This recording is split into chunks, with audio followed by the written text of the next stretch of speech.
How could they all use the same version of their supposed language, parcel tongue? Of course that was all merely common sense, in which Harry was starting to lose faith entirely.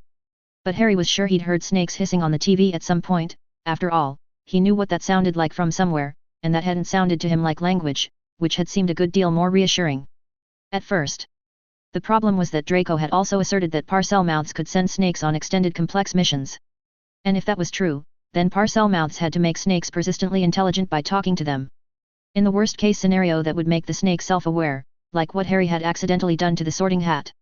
And when Harry had offered that hypothesis, Draco had claimed that he could remember a story. Harry hoped to fool that this one story was just a fairy tale, it had that ring to it, but there was a story, about Salazar Slytherin sending a brave young viper on a mission to gather information from other snakes. If any snake a parcel mouth had talked to, could make other snakes self-aware by talking to them, then. Harry didn't even know why his mind was going all then. When he knew perfectly well how the exponential progression would work, it was just the sheer moral horror of it that was blowing his mind. And what if someone had invented a spell like that to talk to cows? What if there were poultry mouths? Or for that matter. Harry froze in sudden realization just as the forkful of carrots was about to enter his mouth. That couldn't possibly be true, surely no wizard would be stupid enough to do that. And Harry knew, with a dreadful sinking feeling, that of course they would be that stupid. Salazar Slytherin had probably never considered the moral implications of snake intelligence for even 1 second, just like it hadn't ever occurred to Salazar that Muggleborns were intelligent enough to deserve personhood rights. Most people just didn't see moral issues at all unless someone else was pointing them out. Harry, said Terry from beside him, sounding like he was afraid he would regret asking. Why are you staring at your fork like that? I'm starting to think magic should be illegal, said Harry. By the way, have you ever heard any stories about wizards who could speak with plants? Terry hadn't heard of anything like that. Neither had any 7th-year Ravenclaws that Harry had asked. And now Harry had returned to his place, but not yet sat down again, staring at his plate of vegetables with a forlorn expression. He was getting hungrier, and later in the day he would be visiting Mary's place for one of their incredibly tasty dishes. Harry was finding himself sorely tempted to just revert back to yesterday's eating habits and be done with it.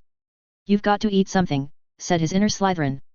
And it's not all that much more likely that anyone sneezed self-awareness onto poultry than onto plants, so as long as you're eating food of questionable sentience either way, why not eat the delicious deep-fried Diricol slices? I'm not quite sure that's valid utilitarian logic, there.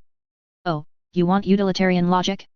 One serving of utilitarian logic coming up, even in the unlikely chance that some moron did manage to confer sentience on chickens, it's your research that stands the best chance of discovering the fact and doing something about it. If you can complete your work even slightly faster by not messing around with your diet, then, counterintuitive as it may seem, the best thing you can do to save the greatest number of possibly sentient who-knows-whats is not wasting time on wild guesses about what might be intelligent. It's not like the house elves haven't prepared the food already, regardless of what you take onto your plate. Harry considered this for a moment. It was a rather seductive line of reasoning. Good, said Slytherin. I'm glad you see now that the most moral thing to do is to sacrifice the lives of sentient beings for your own convenience, to feed your dreadful appetites, for the sick pleasure of ripping them apart with your teeth. What? Harry thought indignantly. Which side are you on here? His inner Slytherin's mental voice was grim. You too will someday embrace the doctrine, that the end justifies the means.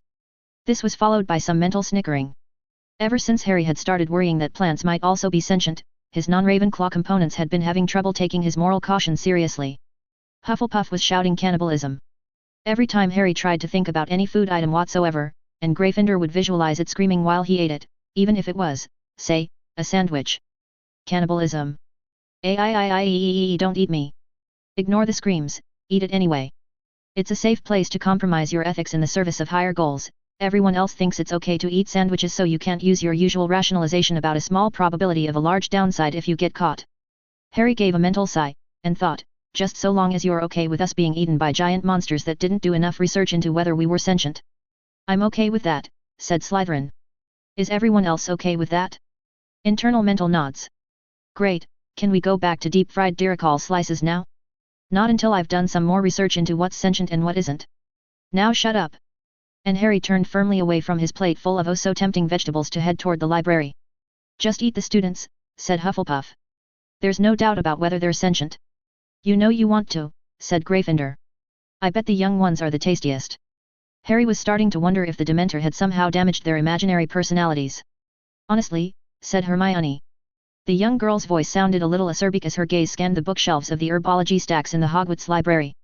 Harry had left her a message asking if she could come to the library after she'd finished breakfast, which Harry had skipped, but then when Harry had introduced the day's topic she'd seemed a bit nonplussed. You know your problem, Harry? You've got no sense of priorities. An idea gets into your head and you just go running straight off after it. I've got a great sense of priorities, said Harry. His hand reached out and grabbed Vegetable Cunning by Casey McNamara, and began to flip through the starting pages, searching for the table of contents. That's why I want to find out whether plants can talk before I eat my carrots. Don't you think that maybe the two of us have more important things to worry about? You sound just like Draco, Harry thought, but of course didn't say out loud. Out loud he said, what could possibly be more important than plants turning out to be sentient? There was a pregnant silence from beside him, as Harry's eyes went down the table of contents. There was indeed a chapter on plant language, causing Harry's heart to skip a beat, and then his hands began to rapidly turn the pages, heading for the appropriate page number. There are days, said Hermione Granger, when I really, truly, have absolutely no idea what goes on inside that head of yours.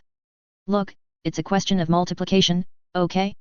There's a lot of plants in the world, if they're not sentient then they're not important, but if plants are people then they've got more moral weight than all the human beings in the world put together.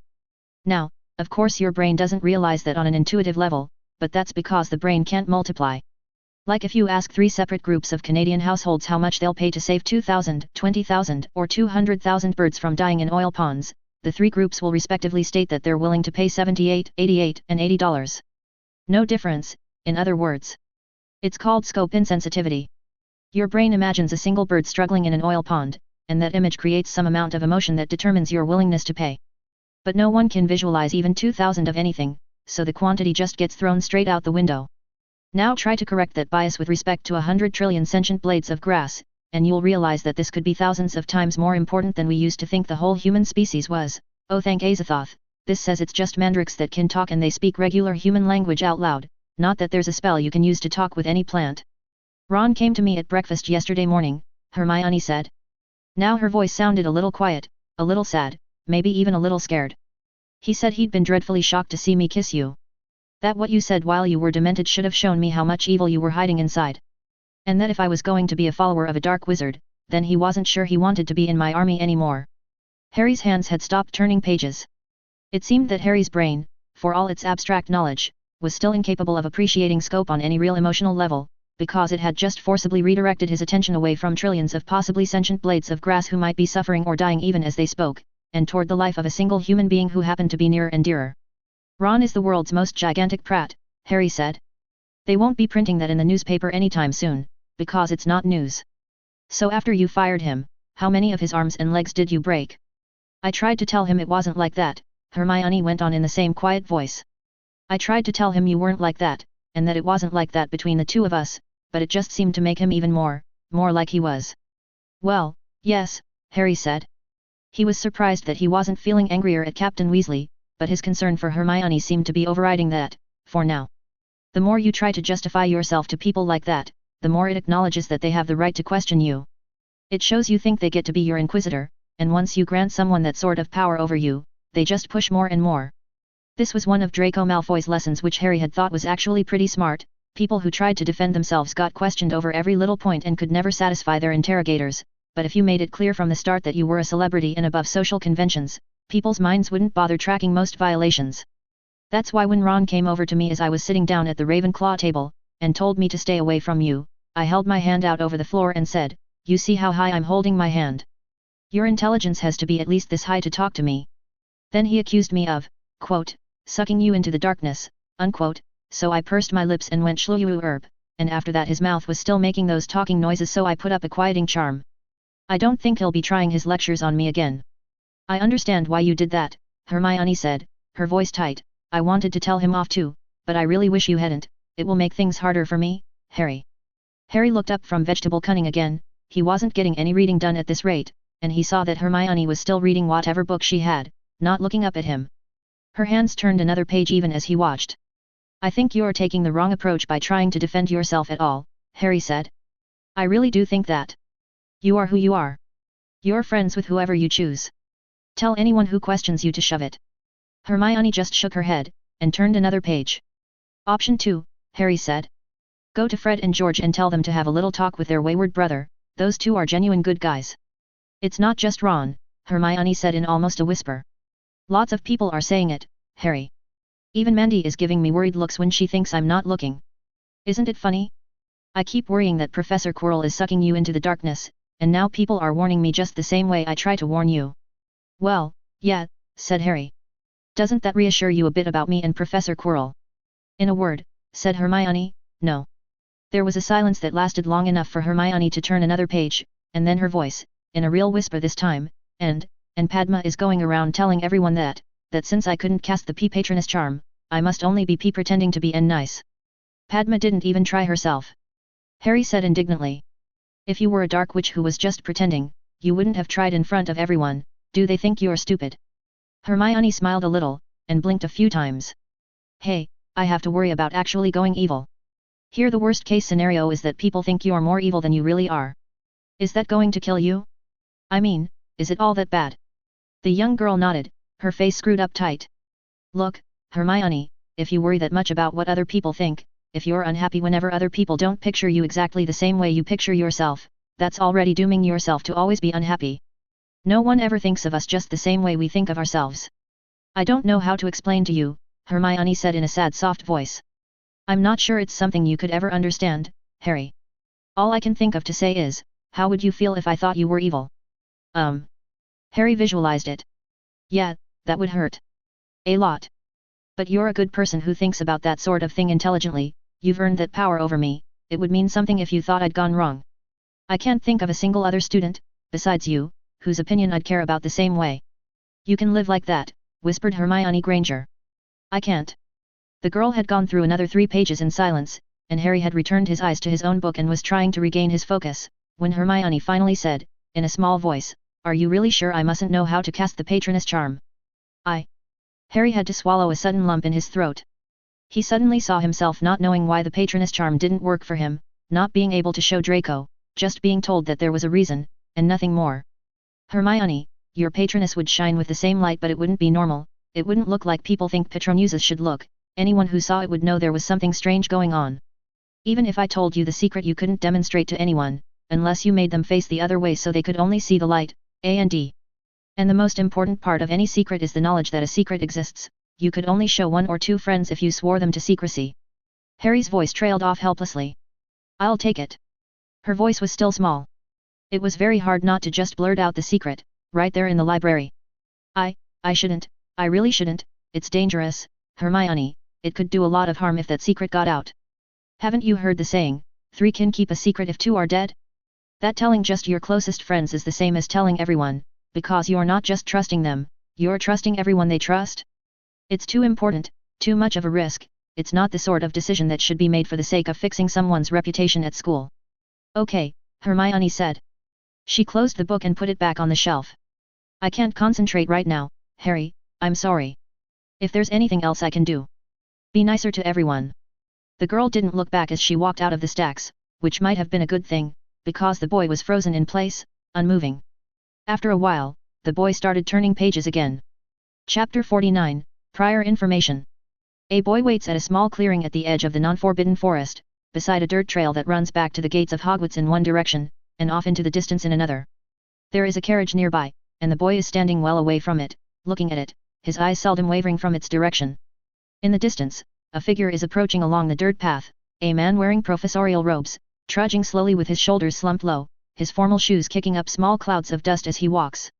Half a minute later, the boy darts another quick glance before returning to his surveillance, and this glimpse shows that the man's shoulders have straightened, his face unslackened, and that his shoes are now walking lightly across the dirt, leaving not a trace of dust in the air behind.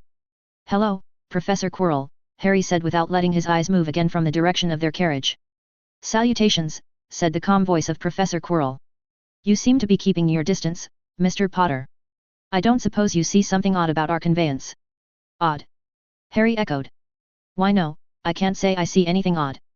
There seem to be even numbers of everything. 4 seats, 4 wheels, 2 huge skeletal winged horses. A skin-wrapped skull turned to look at him and flashed teeth, solid and white in that black cavernous mouth, as though to indicate that it was just about as fond of him as he was of it. The other black leathery horse skeleton tossed its head like it was whickering, but there was no sound. They are Thestrals, and they have always drawn the carriage, Professor Quirrell said, sounding quite undisturbed as he climbed into the front bench of the carriage, sitting down as far to the right as possible. They are visible only to those who have seen death and comprehended it, a useful defense against most animal predators. I suppose that the first time you went in front of the Dementor, your worst memory proved to be the night of your encounter with he who must not be named.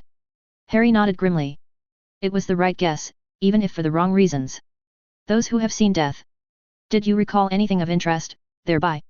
Yes, Harry said, I did, only that and nothing more, for he was not ready as yet to make accusations. The defense professor smiled one of his dry smiles, and beckoned with an impatient finger. Harry closed the distance and climbed into the carriage, wincing. The sense of doom had grown significantly stronger after the day of the Dementor, even though it had been slowly weakening before then. The greatest distance that the carriage allowed him from Professor Quirrell no longer seemed like nearly far enough. Then the skeletal horses trotted forward and the carriage started in motion, taking them toward the outer bounds of Hogwarts. As it did, Professor Quirrell slumped back down into zombie mode, and the sense of doom retreated, though it still hovered at the edge of Harry's perceptions, unignorable. The forest scrolled by as the carriage rolled along, the trees moving past at a speed that seemed positively glacial by comparison to broomsticks or even cars. There was something oddly relaxing, Harry thought, about traveling that slowly. It had certainly relaxed the defense professor, who was slumped over with a small stream of drool coming out of his slack mouth and puddling on his robes. Harry still hadn't decided what he was allowed to eat for lunch. His library research hadn't turned up any sign of wizards speaking to non-magical plants. Or any other non-magical animals besides snakes, although Spell and Speak by Paul Breedlove had recounted the probably mythical tale of a sorceress called the Lady of Flying Squirrels. What Harry wanted to do was ask Professor Quirrell. The problem was that Professor Quirrell was too smart. Judging by what Draco had said, the heir of Slytherin business was a major bombshell, and Harry wasn't sure he wanted anyone else to know. And the instant Harry asked about Parseltongue, Professor Quirrell would fix him with those pale blue eyes and say, I see, Mr. Potter, so you taught Mr. Malfoy the Patronus charm and accidentally spoke to his snake. It wouldn't matter that it shouldn't be enough evidence to locate the true explanation as a hypothesis, let alone overcome its burden of prior improbability. Somehow the defense professor would deduce it anyway. There were times when Harry suspected that Professor Quirrell had way more background information than he was telling, his priors were simply too good. Sometimes he got his amazing deductions right even when his reasons were wrong. The problem was that Harry couldn't see how Professor Quirrell could have snuck in an extra clue about half the stuff he guessed. Just once Harry would have liked to make some sort of incredible deduction from something Professor Quirrell said which would catch him completely off guard. I shall have a bowl of green lentil soup, with soy sauce, Professor Quirrell said to the waitress. And for Mr. Potter, a plate of Tenorman's family chili. Harry hesitated in sudden dismay. He'd resolved to stick to vegetarian dishes for the moment, but he'd forgotten in his deliberations that Professor Quirrell did the actual ordering, and it would be awkward if he protested now. The waitress bowed to them, and turned to go. Excuse me, any meat in that from snakes or flying squirrels? The waitress didn't so much as blink an eye, only turned back to Harry, shook her head, bowed politely to him again, and resumed her walk toward the door. The other parts of Harry were snickering at him. Gryffindor was making sardonic comments about how a little social discomfort was enough to get him to resort to cannibalism. Shouted by Hufflepuff, and Slytherin was remarking on how nice it was that Harry's ethics were flexible when it came to important goals like maintaining his relationship with Professor Quirrell.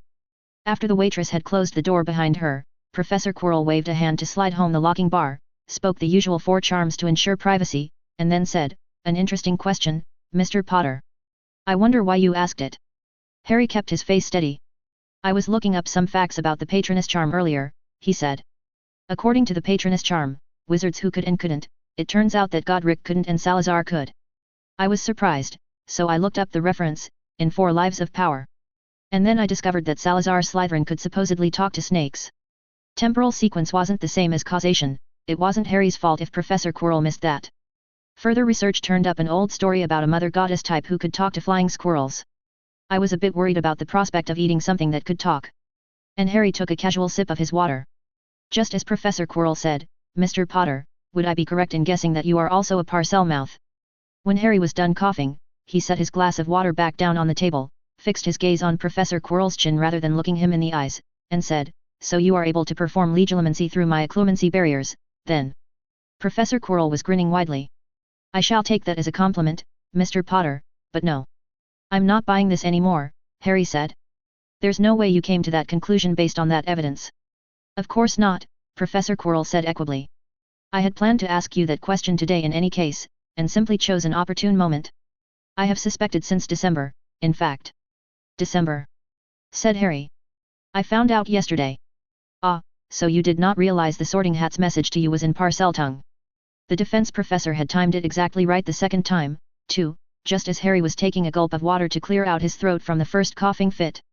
Harry hadn't realized, not until just now. Of course it was obvious the instant Professor Quirrell said it. Right, Professor McGonagall had even told him not to talk to snakes where anyone could see him, but he'd thought she'd meant not to be seen talking to any statues or architectural features in Hogwarts that looked like snakes. Double illusion of transparency, he'd thought he understood her, she'd thought he understood her, but how the hell?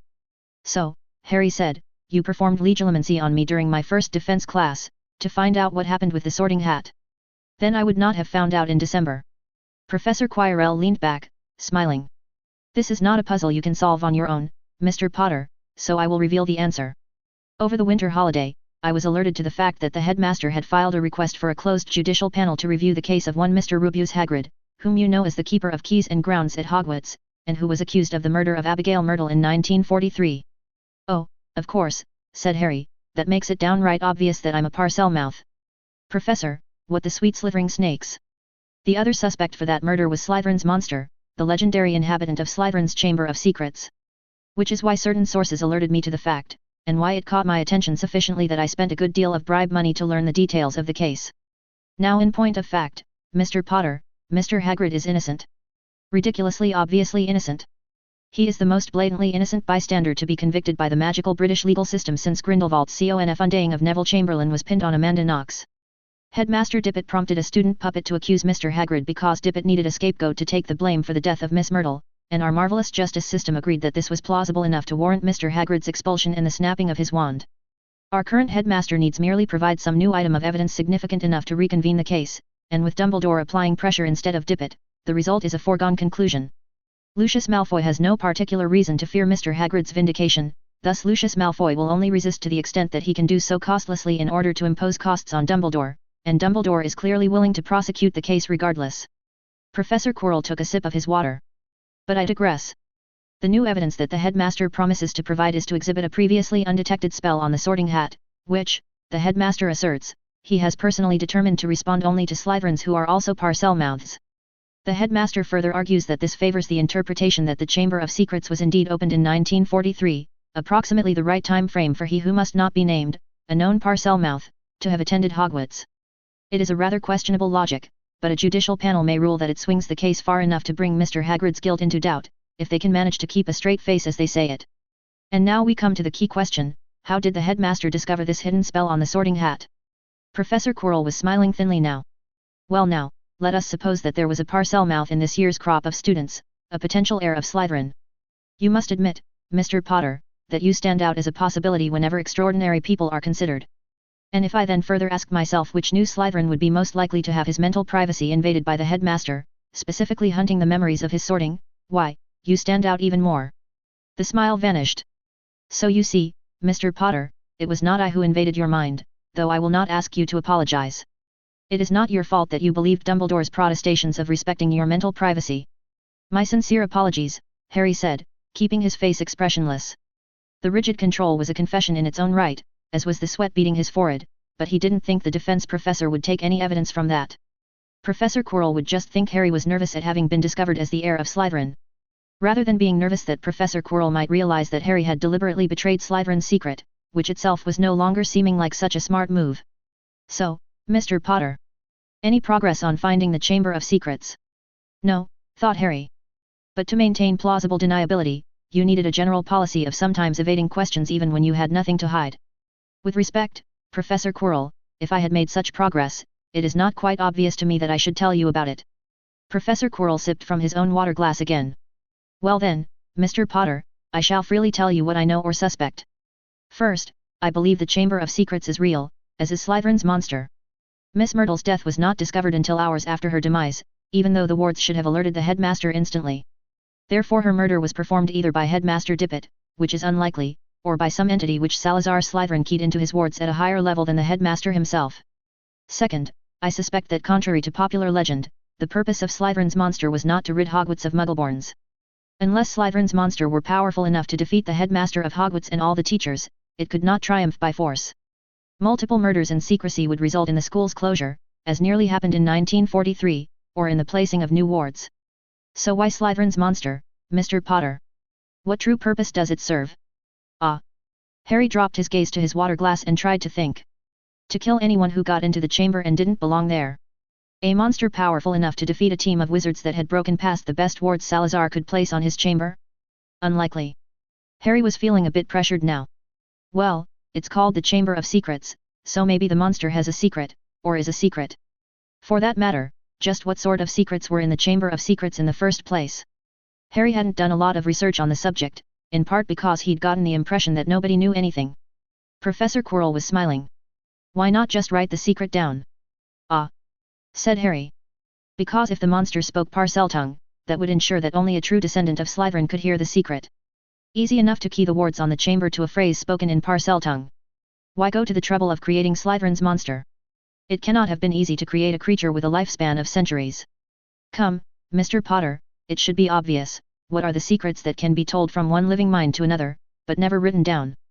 Harry saw it then, with a burst of adrenaline that started his heart racing, his breath coming faster. Oh! Salazar Slytherin had been very cunning indeed. Cunning enough to come up with a way to bypass the interdict of Merlin.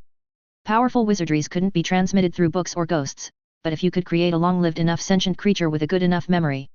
It seems very probable to me, said Professor Quirrell, that he who must not be named began his climb to power with secrets obtained from Slytherin's monster.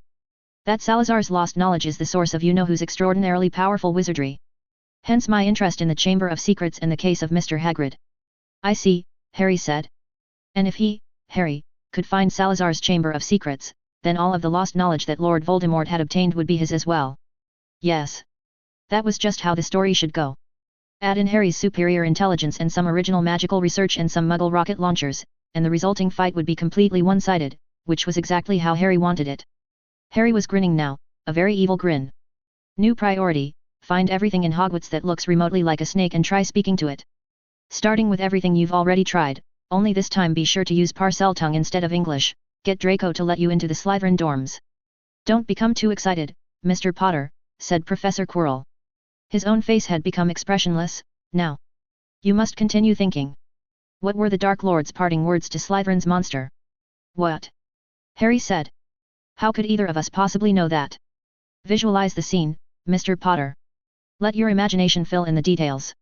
Slytherin's monster, probably some great serpent, so that only a Parselmouth may speak to it, has finished imparting all of the knowledge it possesses to he who must not be named.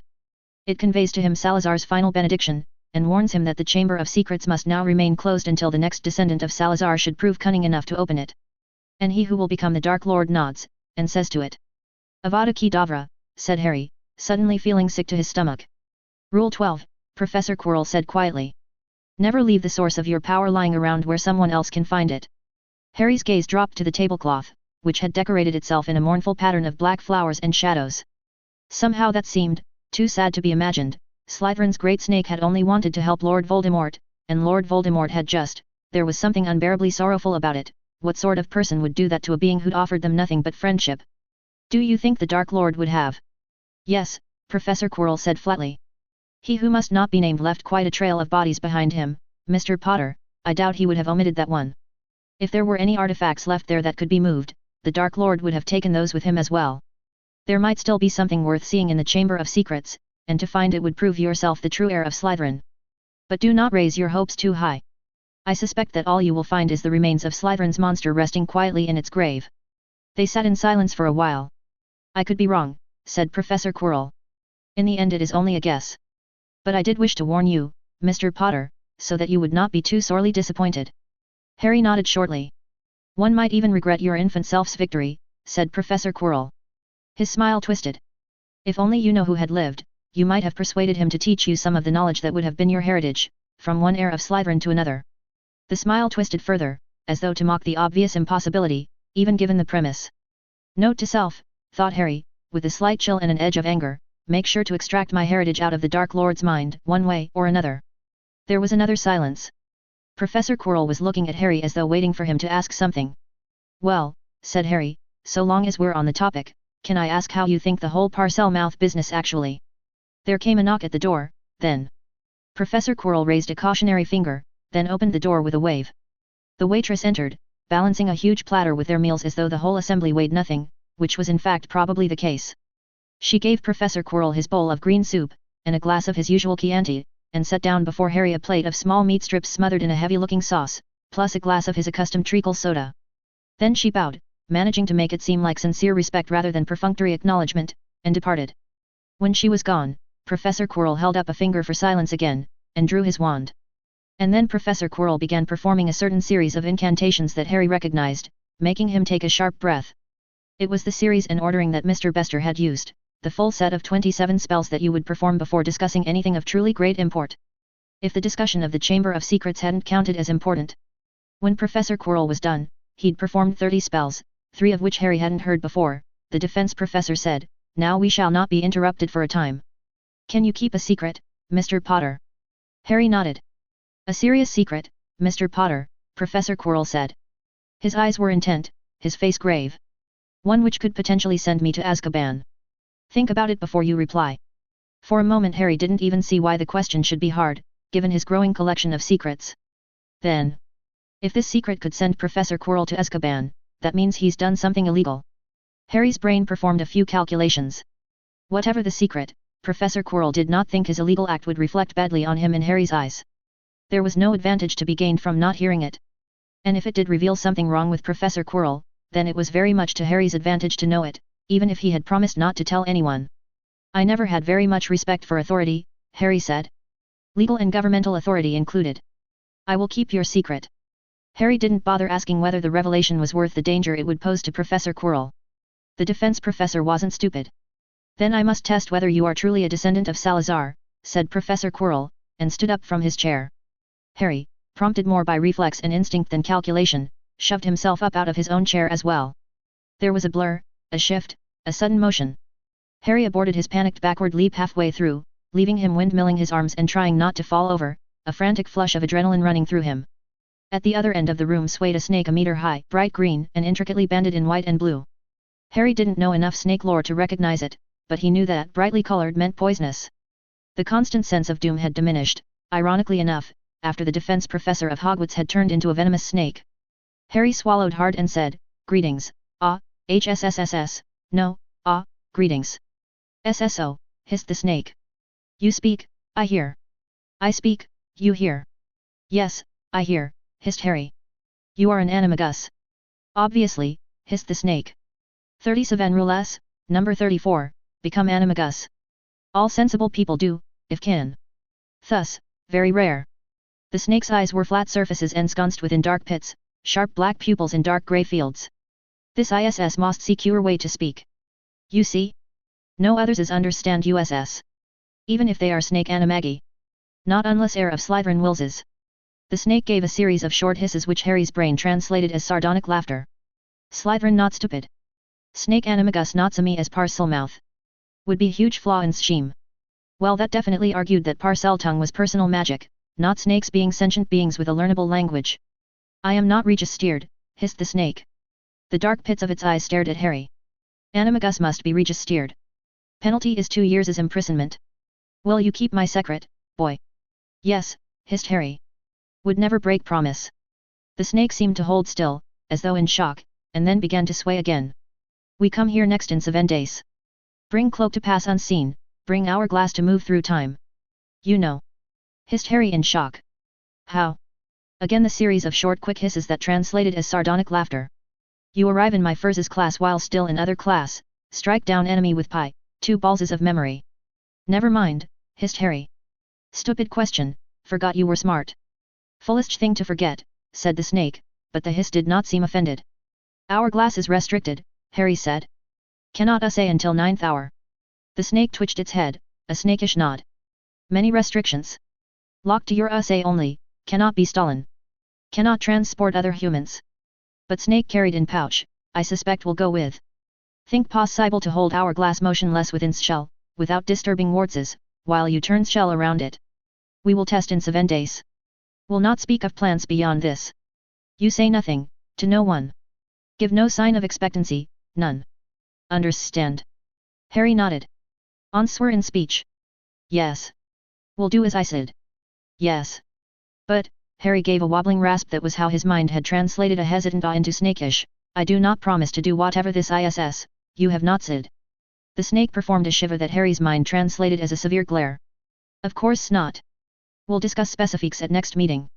The blur in motion reversed itself, and Professor Quirrell was standing there once more. For a moment the defense professor himself seemed to sway, as the snake had swayed, and his eyes seemed cold and flat, and then his shoulders straightened and he was human once more. And the aura of doom had returned. Professor Quirrell's chair scooted back for him, and he sat down in it. No sense in letting this go to waste, Professor Quirrell said as he picked up his spoon, though at the moment I would much prefer a live mouse. One can never quite disentangle the mind from the body it wears, you see. Harry slowly took his seat and began eating. So the line of Salazar did not die with you-know-who after all, said Professor Quirrell after a time. It would seem that rumors have already begun to spread, among our fine student body, that you are dark. I wonder what they would think, if they knew that. Or if they knew that I had destroyed a Dementor, Harry said, and shrugged. I figure all the fuss will blow over the next time I do something interesting. Hermione is having trouble, though, and I was wondering if you might have any suggestions for her. The defense professor ate several spoonfuls of soup in silence, then, and when he spoke again, his voice was oddly flat. You really care about that girl? Yes, Harry said quietly. I suppose that is why she was able to bring you out of your dementation. More or less, Harry said. The statement was true in a way, just not exact. It was not that his demented self had cared, but that it had been confused. I did not have any friends like that when I was young. Still the same emotionless voice. What would have become of you, I wonder, if you had been alone? Harry shivered before he could stop himself. You must be feeling grateful to her. Harry just nodded. Not quite exact, but true. Then here is what I might have done at your age, if there had been anyone to do it for. Chapter 50, Self-Centeredness. Padma Patil had finished her dinner a little late, getting on toward 7:30, and was now striding quickly out of the Great Hall on her way to the Ravenclaw dorm and the study rooms. Gossiping was fun and destroying Granger's reputation was more fun, but it could distract from schoolwork. She'd put off a 6-inch essay on Lamillialer would do in next morning's herbology class, and she needed to finish it tonight. It was while she was passing through a long, twisting, narrow stone corridor that the whisper came, sounding like it was coming from right behind her. Padma Patil. She spun around quick as lightning, her wand already snatched up from a pocket of her robes and leaping into her hands, if Harry Potter thought he could sneak up on and scare her that easily. There was no one there. Instantly Padma spun around and looked in the other direction, if it had been a ventriloquism charm. There was no one there, either. The whispering sigh came again, soft and dangerous with a slight hissing undertone. Padma Patil, Slytherin girl. Harry Potter, Slytherin boy, she said out loud. She'd fought Potter and his Chaos Legion a dozen times over, and she knew that this was Harry Potter doing this somehow. Even though the ventriloquism charm was only line of sight, and in the winding corridor, she could easily see all the way to the nearest twist both forward and backward, and there was no one there. It didn't matter. She knew her enemy. There was a whispery chuckle, now coming from beside her, and she spun around and pointed her wand at the whisper and shouted Luminos. The red bolt of light shot out and struck the wall, which lit with a crimson glow that soon faded. She hadn't really expected it to work. Harry Potter couldn't possibly be invisible, not really invisible, that was magic most grown-ups couldn't do, and she'd never believed 9/10 of the stories about him. The whispery voice laughed again, now on her other side. Harry Potter stands on the precipice, whispered the voice, now sounding very close to her ear. He is wavering, but you are already falling, Slytherin girl. The hat never called out Slytherin for my name, Potter. She backed up against the wall, so she wouldn't have to watch behind herself, and raised her wand in an attack stance. Again the soft laugh. Harry Potter has been in the Ravenclaw common room for the last half hour, helping Kevin Entwistle and Michael Corner rehearse potions recipes. But it matters not. I am here to deliver a warning to you, Padma Patil, and if you choose to ignore it, that is your own affair. Fine, she said coldly. Go ahead and warn me, Potter, I'm not afraid of you. Slytherin was a great house, once, said the whisper, it sounded sadder, now. Slytherin was once a house you would have been proud to choose, Padma Patil. But something turned wrong, something turned sour. Do you know what went awry in Slytherin house, Padma Patil? No, and I don't care. But you should care, said the whisper, now sounding like it was coming from just behind her head where it stood almost pressed against the wall. For you are still that girl whom the Sorting Hat offered that choice. Do you think that just choosing Ravenclaw means that you are not Pansy Parkinson, and will not ever become Pansy Parkinson, no matter how you conduct yourself otherwise? Despite everything, now, small chills of fear were spreading out from her spine and running over her skin. She'd heard those stories about Harry Potter too, that he was a secret Legilimens. But she still stood straight, and she put all the bite she could into her voice when she said, the Slytherins went dark to get power, just like you did, Potter. And I won't, not ever. But you'll spread vicious rumors about an innocent girl, whispered the voice, even though it will not help you attain any of your own ambitions, and without considering that she has powerful allies who might take offense. That is not the proud Slytherin of the old days, Padma Patil, that is not the pride of Salazar, that is Slytherin gone rotten, Padma Parkinson not Padma Malfoy. She was getting more creeped out than she ever had been in her life, and the possibility was starting to occur to her that this might really be a ghost.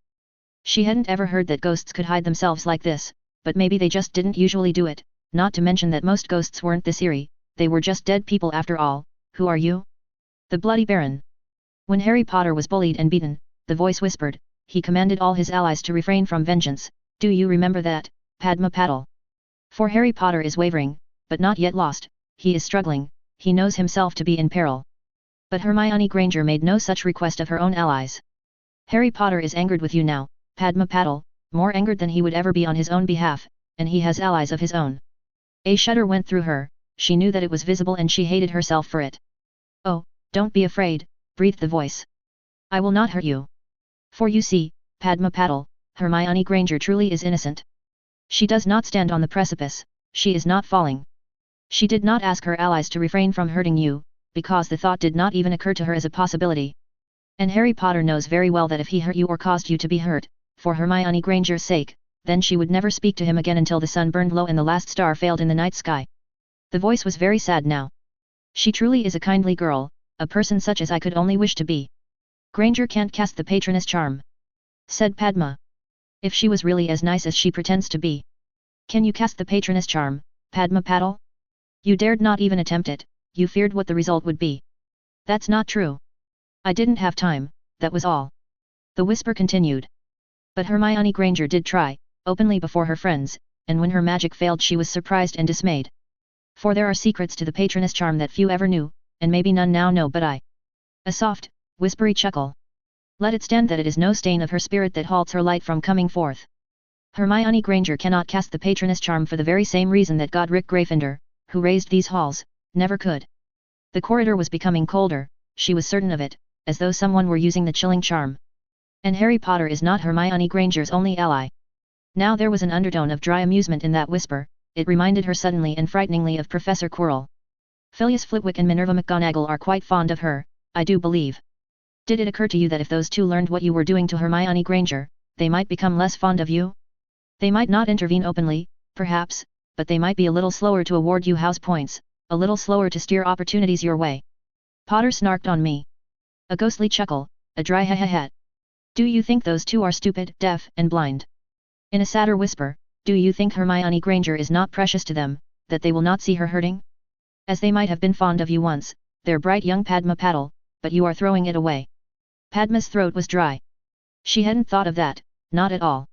I wonder how many people will end up caring for you, Padma Patil, on this path that you now tread. Is it worth that much, just to distance yourself further from your sister? To be the shadow to Parvati's light? Your deepest fear has always been to fall into harmony with her, back into harmony with her I should say, but is it worth hurting an innocent girl, just to make yourself that much more different?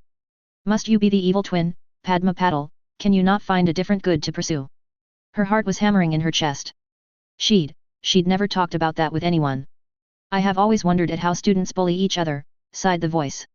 How children make life difficult for themselves, how they turn their schools into prisons even with their own hands. Why do human beings make their own lives so unpleasant? I can give you a part of the answer, Padma Patil.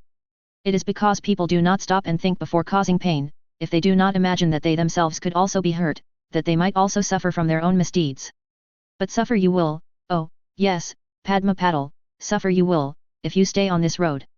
You will suffer the same pain of loneliness, the same pain of others' fear and distrust, that you now inflict on Hermione Granger. Only for you it will be deserved. Her wand was shaking in her hand. You did not choose sides when you went to Ravenclaw, girl. You choose your side by the way you live your life, what you do to other people and what you do to yourself. Will you illuminate others' lives, or darken them? That is the choice between light and dark, not any word the Sorting Hat cries out. And the hard part, Padma Patil, is not saying light, the hard part is deciding which is which, and admitting it to yourself when you begin down the wrong road. There was silence. It went on for a time, and Padma realized that she had been dismissed. Padma almost dropped her wand, when she tried to put it back into her pocket. She almost fell, when she took a step forward away from the wall, and turned to go. I have not always chosen rightly between light and dark, the whisper said, now loud and harsh directly into her ear. Do not take my wisdom as a final word, girl, do not fear to question it, for though I tried I have sometimes failed, oh, yes, I have failed. But you are hurting a true innocent, and you will achieve none of your ambitions by doing so, it is not for any cunning plan. You are inflicting pain purely for the sake of the pleasure it brings you. I have not always chosen rightly between light and dark, but that I know for darkness, for certain. You are hurting an innocent girl, and escaping retribution only because she is too kindly to tolerate her allies moving against you. I cannot hurt you for that, so know only that I cannot respect it. You are unworthy of Slytherin, go and do your herbology homework, Ravenclaw girl. The final whisper came out in a louder hiss that sounded almost like a snake, and Padma fled. She fled down the corridors like lethafolds were chasing her, she ran heedless of the rules about running in the corridors, even when she passed other students who looked at her in surprise, she did not stop, she ran all the way to the Ravenclaw dorms with her pulse pounding in her neck. The door asked her why does the sun shine in the day instead of the nighttime. And it took her 3 tries before she could make her answer coherent, and then the door came open and she saw a few girls and boys, some young and some old, all staring at her, and in one corner at the pentagonal table, Harry Potter and Michael Corner and Kevin Entwistle, looking up from their textbooks. Sweet Merlin! Exclaimed Penelope Clearwater, rising from a couch. What happened to you, Padma? She stuttered, I heard, a ghost. It wasn't the Bloody Baron, was it? Said Clearwater. She drew her wand and a moment later she was holding a cup, and then an augmenti later the cup was filled with water. Here, drink this, sit down. Padma was already striding toward the pentagonal table. She looked at Harry Potter, who was looking at her with his own gaze, calm and grave and a little sad. You did this? Padma said. How dare you? There was a sudden hush in the Ravenclaw dorm. Harry just looked at her. And said, is there anything I can help you with? Don't deny it, Padma said, her voice shaking, you set that ghost on me, it said. I mean it, Harry said. Can I help you with anything? Get you some food, or go fetch a soda for you, or help you with your homework, or anything like that. Everyone was staring at the two of them. Why? Padma said. She couldn't think of anything else to say, she didn't understand. Because some of us are standing on the precipice, Harry said. And the difference is what you do for other people. Will you let me help you with something, Padma, please? She stared at him, and knew, in that moment, that he'd gotten his own warning, same as her. She said. I've got to write 6 inches on Lamillialer. Let me run up to my dorm room and get my herbology stuff, Harry said. He rose from the pentagonal table, looked at Entwistle and Corner. Sorry, guys, I'll see you later. They didn't say anything, just stared, along with everyone else in the dorm room, as Harry Potter walked over to the stairs. And just as he started up, he said, and no one's to pester her with questions unless she wants to talk about it, I hope everyone's got that. Got it, said most of the first years and some of the older students, a few of them sounding quite scared. And she talked about a lot of things with Harry Potter besides Lamillialer Wood, even her fear of falling back into harmony with Parvati, which she'd never talked about with anyone before, but then Harry's ghostly ally already knew. And Harry had reached into his pouch and pulled out some odd books, loaning them to her on condition of complete secrecy, saying that if she could comprehend those books it would change the pattern of her thinking enough that she'd never fall into harmony with Parvati again. At 9 o'clock, when Harry said he had to go, the essay was only half done. And when Harry paused, and looked at her on the way out, and said that he thought she was worthy of Slytherin, it made her feel good for a whole minute before she realized what had just been said to her and who had said it. When Padma got down to breakfast, that morning, she saw Mandy see her and whisper something to the girl sitting beside her at the Ravenclaw table. She saw that girl get up from the bench and walk toward her. Last night Padma had been glad that girl roomed in the other dorm, but now that she thought about it, this was worse, now she had to do it in front of everyone. But even though Padma was sweating, she knew what she had to do. The girl came closer. I'm sorry. What? Said Padma. That was her line. I'm sorry, repeated Hermione Granger. Her voice was loud so that everyone could hear. I didn't ask Harry to do that, and I was angry with him when I found out, and I made him promise not to do it again to anyone, and I'm not talking to him for a week. I'm really sorry, Miss Paddle. Hermione Granger's back was stiff, her face was stiff, you could see the sweat on her face. Said Padma. Her own thoughts were pretty much scrambled, now. Padma's gaze flicked to the Ravenclaw table, where one boy was watching them with tight eyes and his hands clenched in his lap. Earlier. I told you to be nicer. Shrieked Hermione. Harry was starting to sweat. He'd never actually heard Hermione scream at him before, and it was quite loud in the empty classroom. I, but I was nice. Harry protested. I practically redeemed her. Padma was going down the wrong path and I turned her off it. I probably changed her whole life to be happier. Besides, you should have heard the original version of what Professor Quirrell suggested I do, at which point Harry realized what he was saying and closed his mouth a second too late. Hermione clutched at her chestnut curls, a gesture Harry hadn't seen from her before. What did he say to do? Kill her. The defense professor had suggested that Harry identify all the key influential students inside and outside his year and try to gain control of the entire Hogwarts rumor mill, remarking that this was a generally useful and amusing challenge for any true Slytherin attending Hogwarts. Nothing like that, Harry said quickly. He just said in a general way that I should get influence over the people spreading rumors, and I decided that the nice version of that would be to just inform Padma directly about the meaning of what she was doing, and the possible consequences of her actions, instead of trying to threaten her or anything like that. You call that not threatening someone? Hermione's hands were pulling at her hair now. Harry said. I guess she might have felt a little threatened, but Hermione, people will do whatever they think they can get away with, they don't care about how much it hurts other people if it doesn't hurt themselves. If Padma thinks there's no consequences to spreading lies about you, then of course she'll just go on doing it. And you think there's going to be no consequences to what you did? Harry got a sudden sick feeling to his stomach.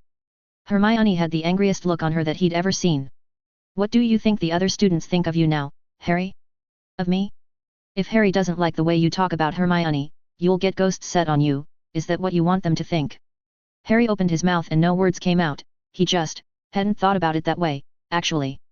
Hermione reached down to grab her books from the table where she'd slammed them. I'm not talking to you for a week, and I'll tell everyone I'm not talking to you for a week, and I'll tell them why, and maybe that'll undo some of what you just did. And after that week, I'll decide then what to do, I guess. Hermione. Harry's own voice rose to a shriek of desperation. I was trying to help. The girl turned back and looked at him as she opened the classroom door. Harry, she said, and her voice trembled a little beneath the anger, Professor Quirrell is sucking you into the darkness, he really is, I mean it, Harry. This wasn't him, this wasn't what he said to do, this was just me.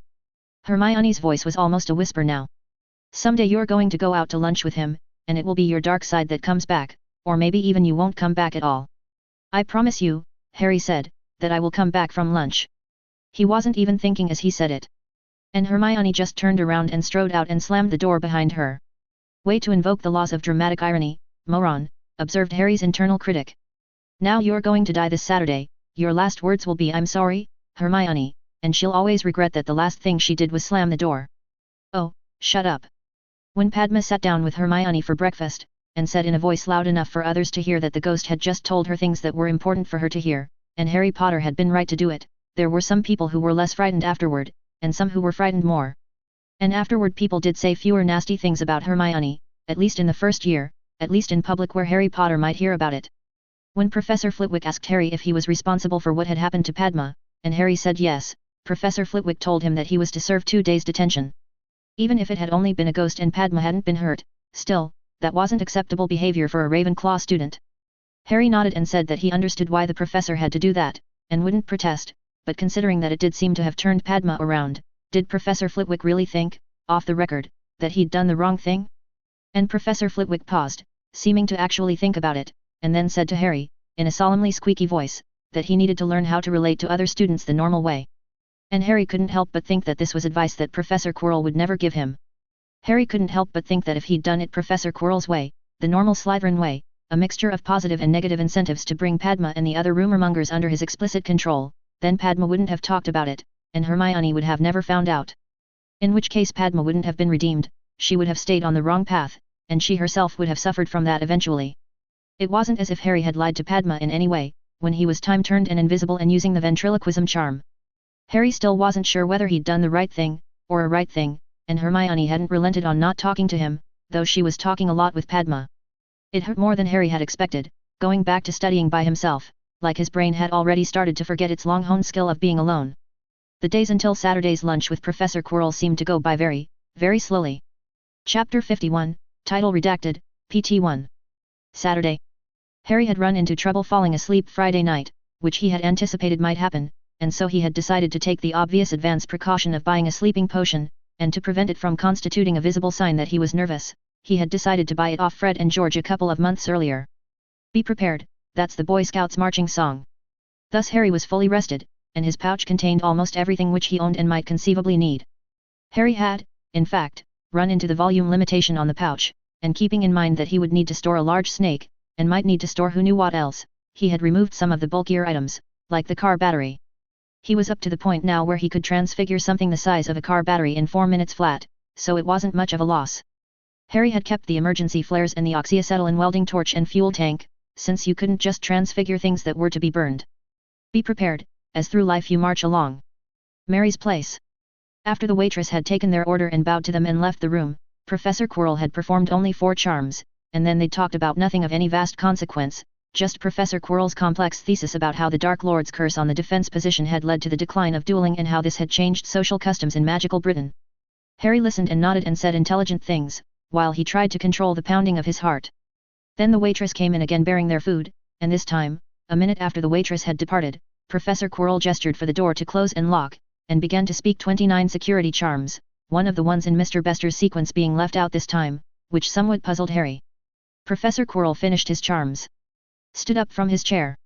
Blurred into a green snake, banded in blue and white. Hissed, hungry, boy? Eat your fill swiftly, we shall need both strength and time. Harry's eyes were a bit wide, but he hissed, I ate well at breakfast, and then rapidly began forking noodles into his mouth. The snake watched him for a moment, with those flat eyes, and then hissed, do not wish to explain here. Prefer to be elsewhere Furzes. Need to leave unobserved, without sign we have ever departed room. SSO no one can track USS, hissed Harry. Yes. Do you trust me that much, boy? Think before answer. I will have important requests of you, which requires trust, if say no regardless, then say no now. Harry dropped his gaze from the snake's flat eyes, and looked back down at his sauce-coated noodles, and ate another bite, then another, while he thought. The defense professor was an ambiguous figure, to put it mildly. Harry thought he had unraveled some of his goals, but others remained mysterious. But Professor Quirrell had knocked down 200 girls to stop the one summoning Harry. Professor Quirrell had deduced that the Dementor was draining Harry through his wand. The defense professor had saved Harry's life, twice, in a 2-week period. Which could mean that the defense professor was just saving Harry for later, that there were ulterior motives. Indeed, it was certain that there were ulterior motives. Professor Quirrell wasn't doing this on a whim. But then Professor Quirrell had also seen Harry taught a clemency, he had taught Harry how to lose. If the defense professor wanted to make some use of Harry Potter, it was a use that required a strengthened Harry Potter, not a weakened one. That was what it meant to be used by a friend, that they would want the use to make you stronger instead of weaker. And if there was sometimes a cold atmosphere about the defense professor, bitterness in his voice or emptiness in his gaze, then Harry was the only one who Professor Quirrell allowed to see it. Harry didn't quite know how to describe in words the sense of kinship he felt with Professor Quirrell, except to say that the defense professor was the only clear-thinking person Harry had met in the wizarding world. Sooner or later everyone else started playing Quidditch, or not putting protective shells on their time machines, or thinking that death was their friend. It didn't matter how good their intentions were. Sooner or later, and usually sooner, they demonstrated that something deep inside their brain was confused. Everyone except Professor Quirrell. It was a bond that went beyond anything of debts owed, or even anything of personal liking, that the two of them were alone in the wizarding world. And if the defense professor occasionally seemed a little scary or a little dark, well, that was just the same thing some people said about Harry. I trust you, hissed Harry. And the snake explained the first stage of the plan. Harry took a final forkful of noodles, chewed. Beside him, Professor Quirrell, now in human form again, was eating his soup placidly, as though nothing of special interest were occurring. Then Harry swallowed, and in the same moment stood up from his chair, already feeling his heart start to hammer hard in his chest. The security precautions they were taking were literally the most stringent possible. Are you ready to test it, Mr. Potter? Professor Quirrell said calmly.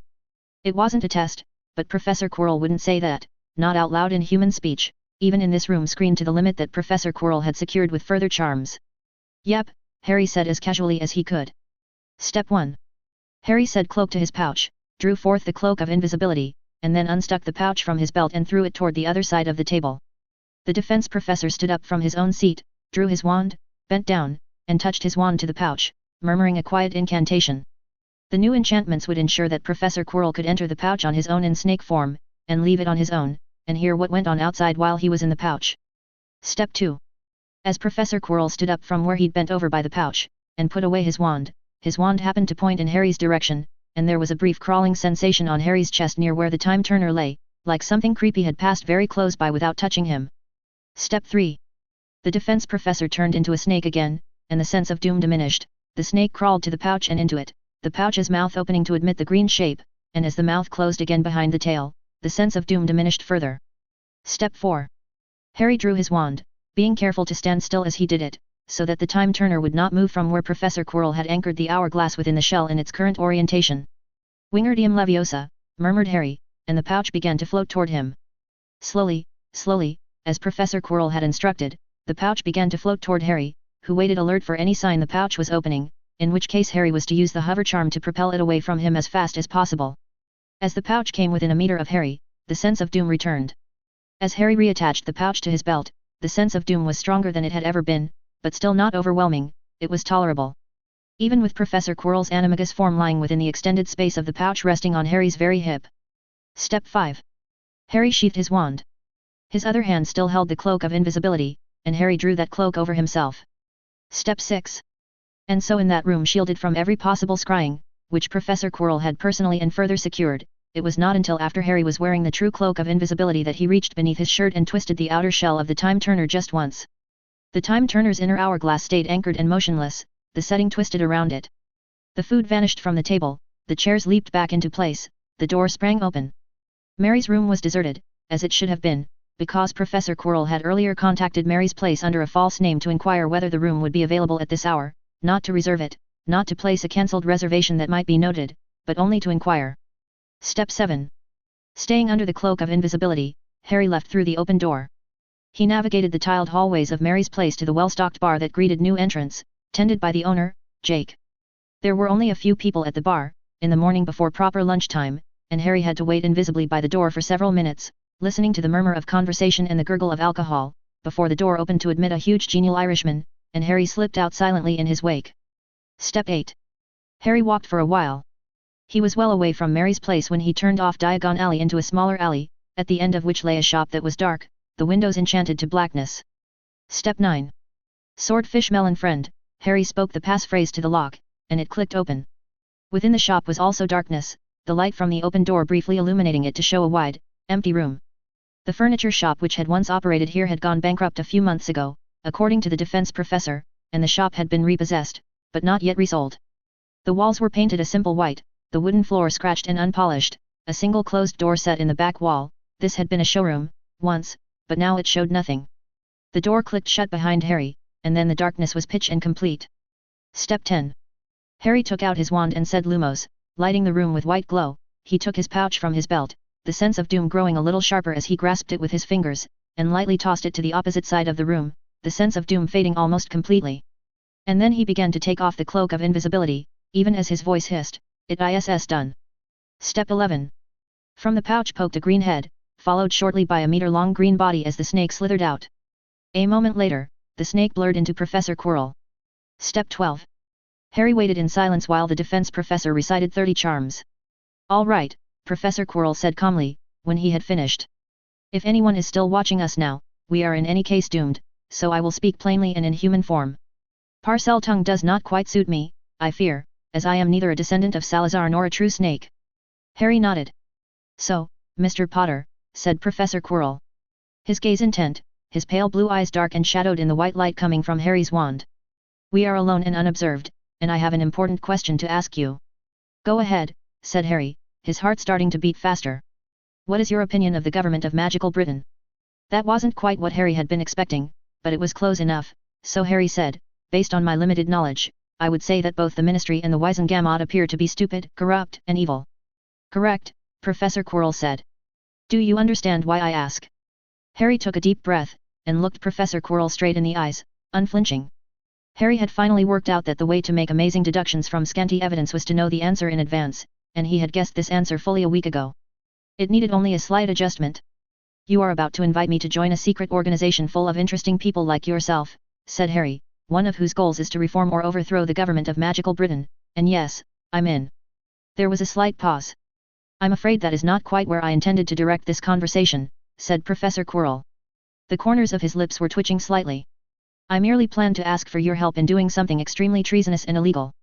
"Darn," thought Harry. Still, Professor Quirrell hadn't denied it. "Go on." "Before I do," said Professor Quirrell. There was no levity in his voice, now. Are you open to such requests, Mr. Potter? I say again that if you are likely to say no regardless, you must say no now. If your curiosity impels you otherwise, squash it. Treasonous and illegal doesn't bother me, said Harry. Risks bother me and the stakes would need to be commensurate, but I can't imagine you taking risks frivolously. Professor Quirrell nodded. I would not. It is a terrible abuse of my friendship with you, and of such trust as is placed in my teaching position at Hogwarts. You can skip this part, Harry said. The lips twitched again, and then went flat. Then I shall skip it. Mr. Potter, you sometimes make a game of lying with truths, playing with words to conceal your meanings in plain sight. I, too, have been known to find that amusing. But if I so much as tell you what I hope we shall do this day, Mr. Potter, you will lie about it. You will lie straight out, without hesitation, without wordplay or hints, to anyone who asks about it, be they foe or closest friend. You will lie to Malfoy, to Granger, and to McGonagall. You will speak, always and without hesitation, in exactly the fashion you would speak if you knew nothing, with no concern for your honor. That also is how it must be. There was silence, then, for a time. That was a price measured in a fraction of Harry's soul. Without telling me yet, said Harry. Can you say if the need is desperate? There is someone in the most terrible want of your help, Professor Quirrell said simply, and there is no one who can help them but you. There was another silence, but not a long one. All right, Harry said quietly. Tell me of the mission. The dark robes of the defense professor seemed to blur against the shadow on the wall, cast by his silhouette blocking the white light of Harry's wand. The ordinary Patronus charm, Mr. Potter, wards off a Dementor's fear. But the Dementors still see you through it, they know that you are there. Only not your Patronus charm. It blinds them, or more than blinds them. What I saw beneath the cloak wasn't even looking in our direction as you killed it, as though it had forgotten our existence, even as it died. Harry nodded. That wasn't surprising, not when you confronted a Dementor on the level of its true existence, beyond anthropomorphism. Death might be the last enemy, but it wasn't a sentient enemy. When humanity had wiped out smallpox, smallpox hadn't fought back. Mr. Potter, the central branch of Gringotts is guarded by every spell high and low that the goblins know. Even so those vaults have been successfully robbed, for what wizardry can do, wizardry can undo. And yet no one has ever escaped from Azkaban. No one. For every charm there is a counter-charm, for every ward there is a bypass. How can it be that no one has ever been rescued from Azkaban? Because Azkaban has something invincible, Harry said. Something so terrible that no one can defeat it. That was the keystone of their perfect security, it had to be, nothing human.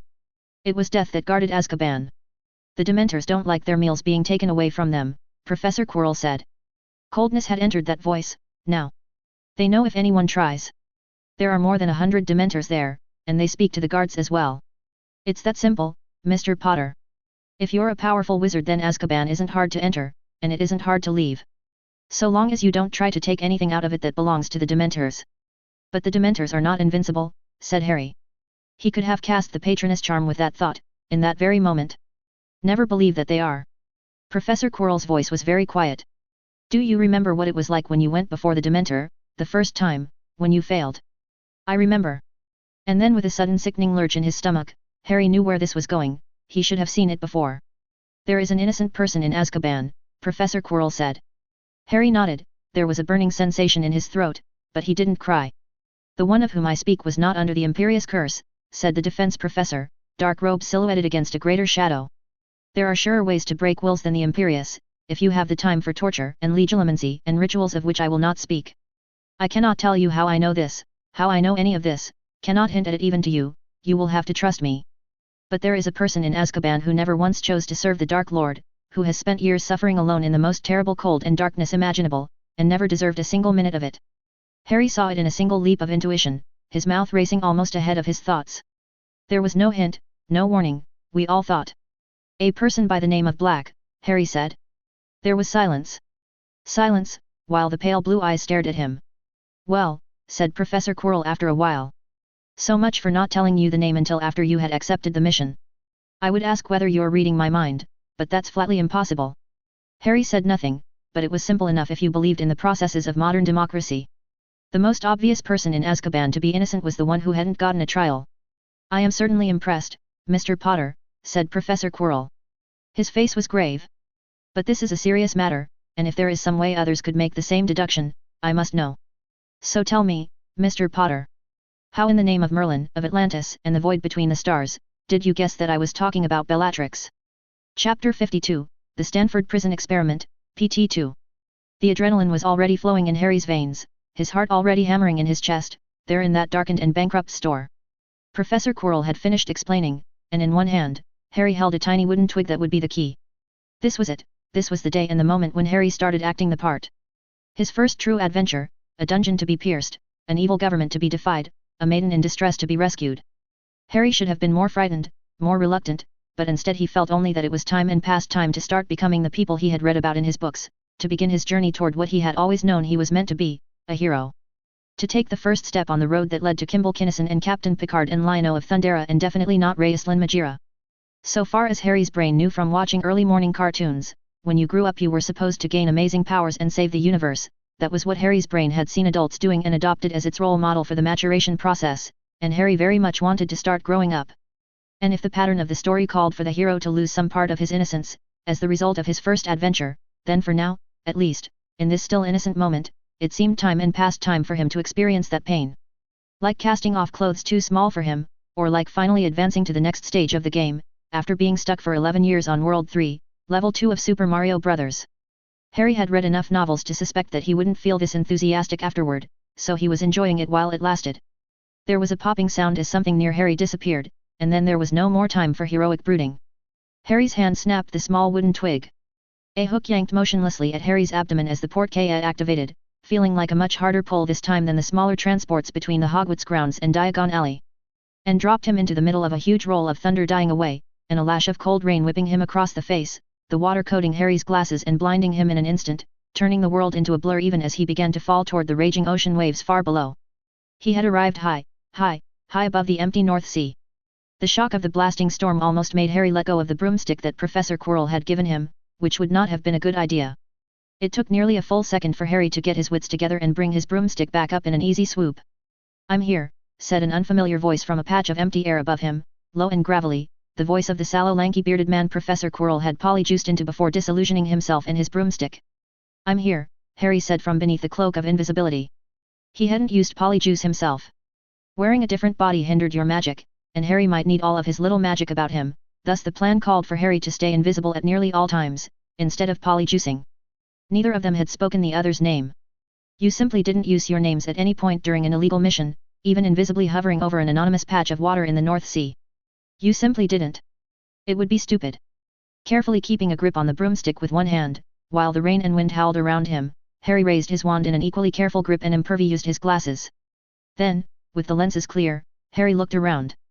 He was surrounded by wind and rain. It might have been 5 degrees Celsius if he was lucky. He'd already had a warming charm cast on himself just from being outside in February, but it wasn't standing up to the driving cold droplets. Worse than snow, the rain soaked into every exposed surface. The cloak of invisibility turned all of you invisible, but it didn't cover all of you, and that meant it didn't protect all of you from rain. Harry's face was exposed to the full force of the driven water, and it was driving straight into his neck and soaking down into his shirt, also the sleeves of his robes and the cuffs of his pants and his shoes. The water took every bit of cloth as an avenue to sneak in. "This way," said the polyjuiced voice, and a spark of green light lit up in front of Harry's broomstick, and then darted away in a direction that seemed to Harry like every other direction. Through the blinding rain, Harry followed. He lost it sometimes, that small green spark, and each time he did, Harry called out, and the spark would reappear in front of him a few seconds later. When Harry had caught the trick of following the spark, it accelerated, and Harry kicked the broomstick into high gear and followed. The rain whipped him harder, feeling like Harry imagined it must feel to get a faceful of shotgun pellets, but his glasses stayed clear and protected his eyes. It was only a few minutes later, at the broomstick's full speed, that Harry caught a glimpse of a huge shadow through the rain, towering far across the waters. And felt a distant, hollow echo of emptiness radiating from where death waited, washing over Harry's mind and parting around it, like a wave breaking on stone. Harry knew his enemy this time, and his will was steel and all of the light. "I can already feel the Dementors," said the gravelly voice of the polyjuiced Quirrell. "I did not expect that, not this soon." "Think of the stars," Harry said, over a distant rumble of thunder.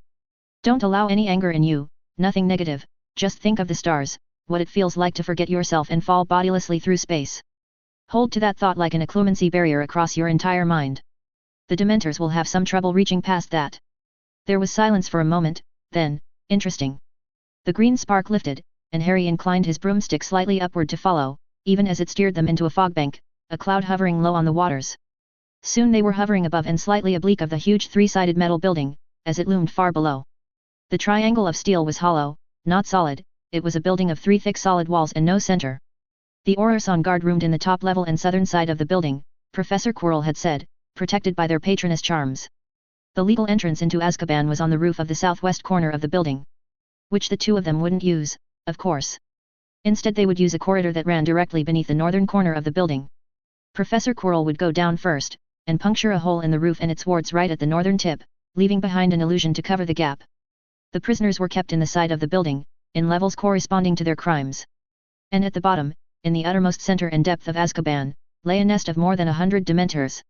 Loads of dirt were occasionally dropped in to keep up the level, as the matter directly exposed to the Dementors broke down into mud and nothingness. "Wait 1 minute," said the rough voice, "follow me at speed, and pass through with care." "Got it," Harry said lowly. The spark winked out, and Harry began to count, 1 1,000, 2 1,000, 3 1,000. 61,000, and Harry dived, the wind shrieking around him as he dived, down toward the vast metal structure, down toward where he could feel the shadows of death waiting for him, draining light and radiating emptiness, as the metal structure grew larger and larger. Plain and featureless loomed the vast grey shape, but for a single raised box-like structure in the southwest corner. The north corner was simply blank, Professor Quirrell's hole undetectable. Harry pulled up sharply as he approached the north corner, giving himself more safety margin than he would have bothered with in flying classes, but not too much. As soon as he'd come to a halt, he began to slowly lower his broomstick again, toward what looked like the solid roof of the tip of the north corner. Descending through the illusory roof while invisible was a strange experience, and then Harry found himself in a metal corridor lighted with a dim orange light, which, Harry realized after a startled glance, was coming from an old-fashioned mantled gas lamp. For magic would fail, be drained away after a time, in the presence of Dementors. Harry dismounted his broom. The pull of the emptiness was stronger now, as it parted and flowed around Harry without touching him. They were distant but they were many, the wounds in the world, Harry could have pointed to them with his eyes closed. "Cast your Patronus," hissed a snake from the floor, looking more discolored than green in the dim orange light. The note of stress came through even in Parseltongue. Harry was surprised. Professor Quirrell had said that animagi in their animagus forms were much less vulnerable to Dementors. For the same reason the Patronuses were animals, Harry assumed. If Professor Quirrell was in this much trouble in his snake form, what had been happening to him while he was in the human form that let him use his magic? Harry's wand was already rising in his hand. This would be the beginning. Even if it was only one person, just one person that he could save from the darkness, even if he wasn't powerful enough yet to teleport all of Azkaban's prisoners to safety and burn the triangular hell down to bedrock. Even so, it was a start, it was a beginning, it was a down payment on everything that Harry meant to accomplish with his life. No more waiting, no more hoping, no more mere promising, it would all begin here. Here and now. Harry's wand slashed down to point at where the Dementors waited far below. Expecto Patronum. The glowing humanoid figure blazed up into existence. It wasn't the sun-bright thing that it had been before, probably because Harry hadn't quite been able to stop himself from thinking about all the other prisoners in their cells, the ones that he wasn't here to save. It might be for the best, though. Harry would need to keep this Patronus going for a while, and it might be better if it wasn't quite so bright. The Patronus dimmed a little further, at that thought, and then further again, as Harry tried to put a little less of his strength into it, until finally the brilliant humanoid figure was glowing only slightly brighter than the brightest animal Patronus, and Harry felt that he could dim it no further without risking losing it entirely. And then, "It is stable," Harry hissed, and began feeding his broomstick into his pouch. His wand stayed in his hand, and a slight, sustainable flow from him replaced the slight losses from his Patronus. The snake blurred into the form of a lanky, sallow man, holding Professor Quirrell's wand in one hand and a broomstick in the other. The lanky man staggered as he came back into existence, and went to lean against the wall for a moment. "Well done, if perhaps a trifle slow," murmured the gravelly voice. Professor Quirrell's dryness was in it, even though it didn't fit the voice, nor did the grave look on the thickly bearded face. "I cannot feel them at all, now." A moment later, the broomstick went into the man's robes and vanished. Then the man's wand rose and tapped on his head, and with a sound like a cracking eggshell he disappeared once more. Within the air blossomed a faint green spark, and Harry, still enshrouded in the cloak of invisibility, followed after. If you had been watching from outside, you would have seen nothing but a small green spark drifting through the air, and a brilliantly silver humanoid walking after it. They went down and down and down, passing gas lamp after gas lamp, and the occasional huge metal door, descending into Azkaban within what seemed like utter silence. Professor Quirrell had set up some type of barrier by which he could hear what went on nearby, but no sounds could pass outward, and no sounds could reach Harry. Harry hadn't quite been able to stop his mind from wondering why the silence, or stop his mind from giving the answer. The answer he'd already known on some wordless level of anticipation that had prompted him to futilely try not to think about it. Somewhere behind those huge metal doors, people were screaming. The silver humanoid figure wavered, brightening and dimming, every time Harry thought about it. Harry had been told to cast a bubblehead charm on himself, to prevent himself from smelling anything. All the enthusiasm and heroism had worn off already, as Harry had known it would. It hadn't taken long even by his standards. The process had completed itself the very first time they passed one of those metal doors. Every metal door was locked with a huge lock, a lock of simple unmagical metal that wouldn't have stopped a first-year Hogwarts student, if you still had a wand, if you still had your magic, which the prisoners didn't. Those metal doors were not the doors of individual cells, Professor Quirrell had said, each one opened into a corridor in which there would be a group of cells. Somehow that helped a little, not thinking that each door corresponded directly to a prisoner who was waiting right behind it.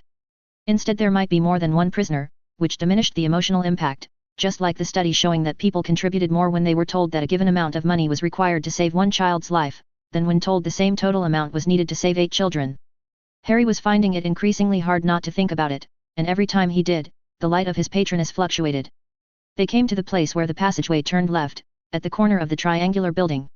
Once again there were descending metal steps, another flight of stairs, once again they went down. Mere murderers were not put into the lowest of cells. There was always a lower place you could go, an even worse punishment to fear. No matter how low you had already sunk, the government of magical Britain had some threat remaining against you if you did even worse. But Bellatrix Black had been the Death Eater who inspired more fear than anyone save Lord Voldemort himself, a beautiful and deadly sorceress absolutely loyal to her master. She had been, if such a thing were possible, more sadistic and evil even than you-know-who, as though she were trying to outdo her master.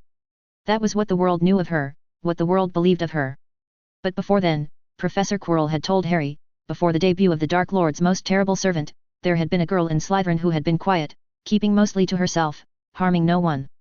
Afterward there had been made-up stories told about her, memories changing in retrospect. Harry knew well the research on that. But at the time, while she still attended school, the most talented witch in Hogwarts had been known as a gentle girl, Professor Quirrell had said. Her few friends had been surprised when she'd joined the Death Eaters, and more surprised that she'd been hiding so much darkness behind that sad, wistful smile. That was who Bellatrix had once been, the most promising witch of her own generation, before the Dark Lord stole her and broke her, shattered her and reshaped her, binding her to him on a deeper level and with darker arts than any Imperius. 10 years Bellatrix had served the Dark Lord, killing who he bade her kill, torturing who he bade her torture. And then the Dark Lord had finally been defeated. And Bellatrix's nightmare had continued. Somewhere inside Bellatrix there might be something that was still screaming, that had been screaming the whole time, something a psychiatric healer could bring back, or there might not be. Professor Quirrell had no way of knowing. But either way, they could. They could at least get her out of Azkaban. Bellatrix Black had been put into the lowest level of Azkaban. Harry was having trouble not imagining what he would see when they got to her cell. Bellatrix must have had almost no fear of death, in the beginning, if she was still alive at all. They descended another flight of stairs, coming that much closer to death and Bellatrix, the clacking of their invisible shoes the only sound that Harry could hear. Dim orange light coming from the gas lights, the faint green spark drifting through the air, the shining figure following with its silver light fluctuating from time to time. After descending many times, they came in time to a corridor that did not end in stairs, and a final metal door, and the green spark halted before it. Harry's heart had calmed a little, as they descended far into the depths of Azkaban without anything happening. But now it was hammering his chest once more. They were at the bottom, and the shadows of death were very close at hand. A soft metal click came from the lock, as Professor Quirrell opened the way. Harry took a deep breath and remembered everything that Professor Quirrell had told him. The hard part wouldn't just be getting the pretended personality right enough to fool Bellatrix Black herself, the hard part would be keeping his patroness going at the same time. The green spark winked out, and a moment later a meter-high snake shimmered into existence, no longer invisible. The metal door moved with a slow creaking sound as Harry pushed on it with his invisible hand, opened it just a crack, and peered through. He saw a straight corridor that terminated in solid stone. There was no light there but what crept in from Harry's patroness. That was bright enough for him to see the outer bars of the 8 cells set into the corridor, but he couldn't see the insides. More importantly, though, he didn't see anyone in the corridor itself. "I see nothing," hissed Harry. The snake darted on ahead, swiftly twisting across the floor. A moment later. "She is alone," hissed the snake. "Stay," Harry thought to his patroness, which took up a position just to one side of the door, as though guarding it, and then Harry pushed the door open further, and followed within. The first cell Harry looked at contained a desiccated corpse, skin gone grey and mottled, flesh worn through in places to expose the bone beneath, no eyes. Harry shut his eyes. He could still do that, he was still invisible, he wasn't betraying anything by shutting his eyes. He'd known it already, he'd read it on page 6 of his Transfiguration book, that you stayed in Azkaban until your prison term was done. If you died before it was up they kept you there until they released your corpse. If your term was for life, they just left the body in the cell until the cell was needed, at which point they threw your body into the Dementor's pit. But it was still a shock to see, that corpse had been a person who'd just been left there. The light in the room wavered. Steady, thought Harry in his core. It wouldn't be good for Professor Quirrell if that patroness went out from his thinking sad thoughts. This near to the Dementors the defense professor might just fall dead where he stood. Steady, Harry James Potter Evansvers, steady. With that thought, Harry opened his eyes again, there wasn't time to waste. The second cell he looked at contained only a skeleton. And behind the bars of the third cell he saw Bellatrix Black. Something precious and irreplaceable inside Harry withered like dry grass. You could tell the woman wasn't a skeleton, that her head wasn't a skull, because the texture of skin was still different from the texture of bone, no matter how white and pale she'd become, waiting in the dark alone. Either they weren't feeding her much, or what she ate, the shadows of death drained from her, for her eyes seemed shrunken below their lids, her lips looked too shriveled to close over her teeth. The color seemed leached out of the black clothing she had worn into prison, like the Dementors had drained that too. They'd been meant to be daring, those clothes, and now they lay loosely over a skeleton, exposing shriveled skin. I'm here to save her, I'm here to save her, I'm here to save her, Harry thought to himself, desperately, over and over with an effort like a clemency, willing his patroness not to go out, to stay and protect Bellatrix from the Dementors. In his heart, in his core, Harry held to all his pity and his compassion, his will to save her from the darkness, the silver radiance coming in through the open door brightened, even as he thought it. And in another part of him, like he was just letting another part of his mind carry out a habit without paying much attention to it. A cold expression came over Harry's face, invisibly beneath the hood. "Hello, my dear Bella," said a chill whisper. "Did you miss me?" Chapter 53, The Stanford Prison Experiment, PT 3. The corpse of a woman opened her eyes, and the dull sunken orbs gazed out at nothing. "Mad," Bellatrix muttered in a cracked voice, "it seems that little Bella is going mad." Professor Quirrell had instructed Harry, calmly and precisely, how he was to act in Bellatrix's presence, how to form the pretense he would maintain in his mind. "You found it expedient, or perhaps just amusing, to make Bellatrix fall in love with you, to bind her to your service. That love would have persisted through Azkaban," Professor Quirrell had said, "because to Bellatrix it would not be a happy thought. She loves you utterly, completely, with her whole being. You do not return her love, but consider her useful. She knows this. She was the deadliest weapon you possessed, and you called her your dear Bella." Harry remembered it from the night the Dark Lord killed his parents, the cold amusement, the contemptuous laughter, that high-pitched voice of deathly hate. It didn't seem at all difficult to guess what the Dark Lord would say. "I hope you are not mad, Bella dear," said the chill whisper. "Mad is not useful." Bellatrix's eyes flickered, tried to focus on empty air. "My lord. I waited for you but you did not come. I looked for you but I could not find you, you are alive." All her words came out in a low mutter, if there was emotion in it, Harry could not tell. "Show her your face," hissed the snake at Harry's feet. Harry cast back the hood of the cloak of invisibility. The part of him that Harry had placed in control of his facial expressions looked at Bella without the slightest trace of pity, only cool, calm interest. While in his core, Harry thought, I will save you no matter what." "The scar," muttered Bellatrix. "That child." "So they all still think," said Harry's voice, and gave a thin little chuckle. "You looked for me in the wrong place, Bella dear." Harry had asked why Professor Quirrell couldn't be the one to play the part of the Dark Lord, and Professor Quirrell had pointed out that there was no plausible reason for him to be possessed by the shade of he who must not be named. Bellatrix's eyes remained fixed on Harry, she said no word. "Say something in Parseltongue," hissed the snake. Harry's face turned to the snake, to make it clear that he was addressing it, and hissed, 1 2 3 4 5 saw 7 8 9 10. There was a pause. "Those who do not fear the darkness," murmured Bellatrix. The snake hissed, "will be consumed by it." "Will be consumed by it," whispered the chill voice. Harry didn't particularly want to think about how Professor Quirrell had gotten that password.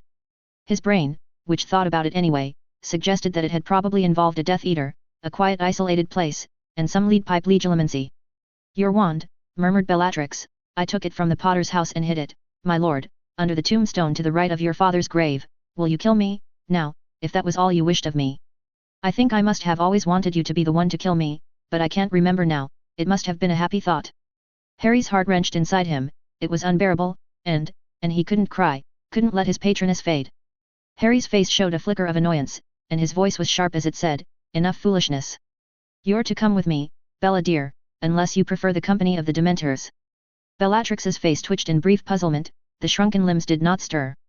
"You'll need to float her out," Harry hissed to the snake. "She can no longer think of escaping." "Yes," hissed the snake, "but do not underestimate her, she was the deadliest of warriorses." The green head dipped in warning.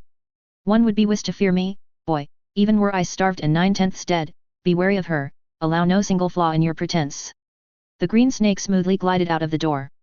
And shortly after, a man with sallow skin and a fearful expression on his bearded face cringed into the room with his wand in hand. "My lord," the servant said falteringly. "Do as you were instructed," the Dark Lord whispered in that chill voice, sounding even more terrible coming from a child's body. "And do not let your patroness falter. Remember, if I do not return there will be no reward for you, and it will be long before your family is allowed to die." Having spoken those dreadful words, the Dark Lord pulled his invisibility cloak over his head, and disappeared. The cringing servant opened the door to Bellatrix's cage, and pulled a tiny needle from his robes with which he poked the human skeleton. The single drop of red blood produced was soon absorbed into a small doll, which was laid upon the floor, and the servant began to chant in a whisper. Soon another living skeleton lay upon the floor, motionless. Afterward the servant seemed to hesitate for a moment, until from the empty air hissed an impatient command. Then the servant pointed his wand at Bellatrix and spoke a word, and the living skeleton lying on the bed was naked, and the skeleton lying on the floor was clothed in her faded dress. The servant tore a small strip of cloth from the dress, as it lay upon the seeming corpse, and from his own robes, the fearful man then produced an empty glass flask with small traces of golden fluid clinging to its inside. This flask was concealed in a corner, the strip of skirt laid over it, the leached cloth nearly blending with the grey metal wall. Another wave of the servant's wand floated the human skeleton lying on the bed into the air, and in almost the same motion clothed her in new black robes. An ordinary-looking bottle of chocolate milk was put into her hand, and a chill whisper ordered Bellatrix to grasp the bottle and begin drinking it, which she did, her face still looking only puzzled. Then the servant turned Bellatrix invisible, and turned himself invisible, and they left. The door closed behind them all and clicked as it locked, plunging the corridor into darkness once more, unchanged but for a small flask concealed in the corner of one cell, and a fresh corpse lying upon its floor. Earlier, in the deserted shop, Professor Quirrell had told Harry that they were going to commit the perfect crime. Harry had unthinkingly started to repeat back the standard proverb that there was no such thing as a perfect crime, before he actually thought about it for 2/3 of a second, remembered a wiser proverb, and shut his mouth in mid-sentence. "What do you think you know, and how do you think you know it? If you did commit the perfect crime, nobody would ever find out, so how could anyone possibly know that there weren't perfect crimes? And as soon as you looked at it that way, you realized that perfect crimes probably got committed all the time, and the coroner marked it down as death by natural causes, or the newspaper reported that the shop had never been very profitable and had finally gone out of business. When Bellatrix Black's corpse was found dead in her cell the next morning, there within the prison of Azkaban from which, everyone knew, no one had ever escaped, nobody bothered doing an autopsy. Nobody thought twice about it. They just locked up the corridor and left, and the Daily Prophet reported it in the obituary column the next day. That was the perfect crime which Professor Quirrell had planned. And it wasn't Professor Quirrell who screwed it up. Chapter 54, The Stanford Prison Experiment, PT4. A faint green spark moved forward to set the pace, and behind it followed a brilliant silver figure, all other entities invisible. They had traversed 5 legs of corridor, turned right 5 times and gone up 5 flights of stairs, and when Bellatrix had finished her second bottle of chocolate milk, she had been given solid bars of chocolate to eat. It was after her third bar of chocolate that strange noises began to come from Bellatrix's throat. It took a moment for Harry to understand, to process the sounds. It didn't sound like anything he'd ever heard before, the rhythm of it was shattered, almost unrecognizable. It took him that long to realize that Bellatrix was crying. Bellatrix Black was crying, the Dark Lord's most terrible weapon was crying. She was invisible but you could hear it, tiny pathetic sounds she was trying to suppress, even now. "It's real," said Bellatrix. Tonality had returned into her voice, no longer a dead mutter. It rose up at the end to form the question. "It's real." "Yes," thought the part of Harry simulating the Dark Lord, "now be silent." He couldn't make those words pass his lips, he just couldn't. "I knew, you would, come to me, someday," Bellatrix's voice quavered and fractured as she drew breath for quiet sobs. "I knew, you were alive, that you would come, to me, my lord." There was a long inhalation like a huge gasp, "and that even, when you came, you still wouldn't love me, never, you would never love me back, that was why, they couldn't take, my love from me, even though I can't remember so many other things, though I don't know what I forgot, but I remember how much I love you, Lord." There was a knife stabbing through Harry's heart, he'd never heard anything so terrible. he wanted to hunt down the Dark Lord and kill him just for this. Do you still have use for me, my lord? No, hissed Harry's voice, without him even thinking, it just seemed to be operating on automatic. I entered Azkaban on a whim. Of course I have use for you. Don't ask foolish questions. But, I'm weak, said Bellatrix's voice, and a full sob escaped her. It sounded much too loud in the corridors of Azkaban. I can't kill for you, my lord, I'm sorry, they ate me all up, I'm too weak to fight, what good am I to you now? Harry's brain cast about desperately for some way to reassure her, from the lips of a Dark Lord who would never speak a single word of caring. Ugly, said Bellatrix. Her voice said that word like it was the final nail in her coffin, the last despair. I'm ugly, they ate that too, I'm not pretty anymore, you won't even be able to use me as a reward for your servants, even the Lestranges won't want to hurt me anymore. The brilliant silver figure stopped walking. Because Harry had stopped walking. The Dark Lord, the part of Harry's self that was soft and vulnerable was screaming in disbelieving horror, trying to reject reality, refuse the understanding, even as a colder and harder part completed the pattern, she obeyed him in that as she obeyed him in all things. The green spark bobbed urgently, darted forward. The silver humanoid stayed in place. Bellatrix was sobbing harder. I'm not, I can't be useful anymore. Giant hands were squeezing Harry's chest, wringing him like a washcloth, trying to crush his heart. Please, whispered Bellatrix, just kill me. Her voice seemed to calm, once she said that.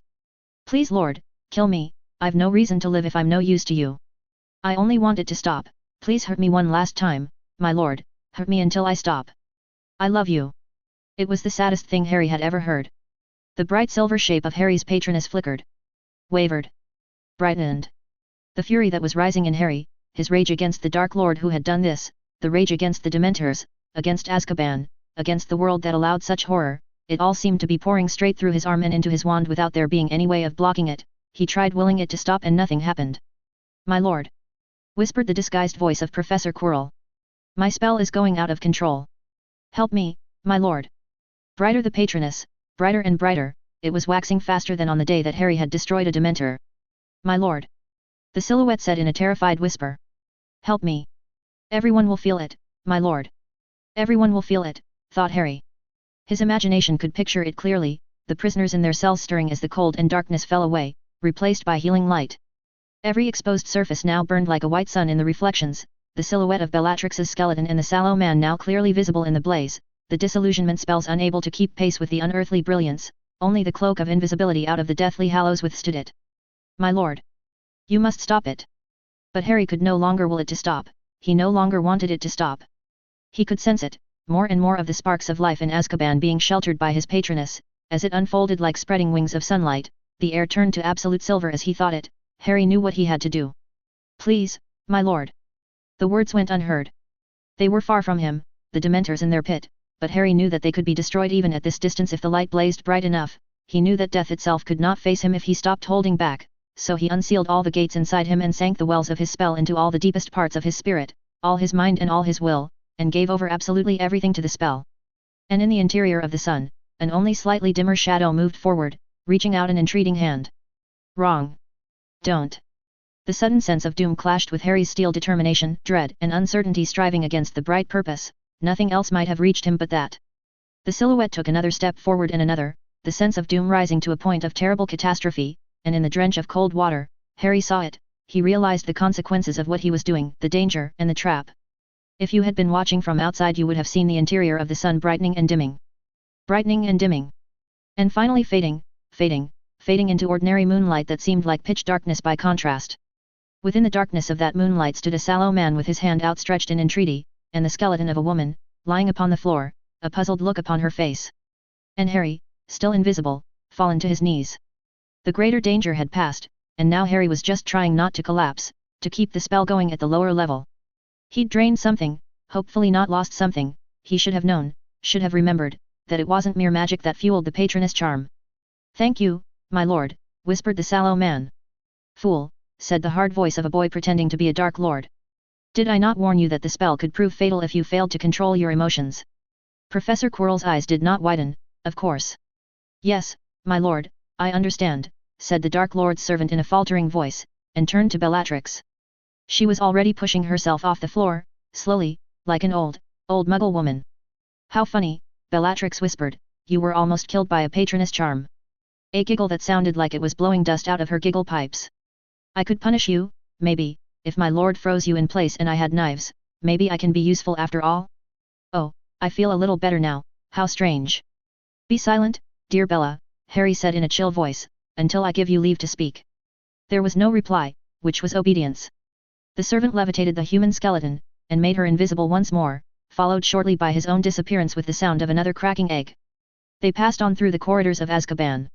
And Harry knew that as they passed, the prisoners were stirring in their cells as the fear lifted for one precious moment, maybe even feeling a small touch of healing as his light passed them by, and then collapsing down again as the cold and darkness pressed back in. Harry was trying very hard not to think about it. Otherwise his patroness would wax until it burned away every Dementor in Azkaban, blazing bright enough to destroy them even at this distance. Otherwise his patroness would wax until it burned away every Dementor in Azkaban, taking all of Harry's life as fuel. In the Auror's quarters at the top of Azkaban, one Auror trio was snoring in the barracks, one Auror trio was resting in the break room, and one Auror trio was on duty in the command room, keeping their watch.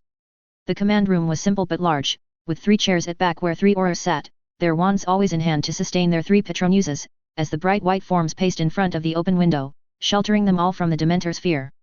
The 3 of them usually stuck to the back, and played poker, and didn't look out the window. You could have seen some sky there, sure, and there was even an hour or 2 every day where you could have seen some sun, but that window also looked down on the central pit of hell. Just in case a Dementor wanted to float up and talk to you. There was no way that Auror Lee would have agreed to serve duty here, triple pay or no triple pay, if he hadn't had a family to support. His real name was Xiao Guang, and everyone called him Mike instead. He'd named his children Sue and Cao, which hopefully would serve them better.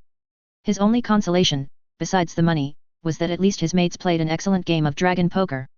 Though it would be hard not to, at this point.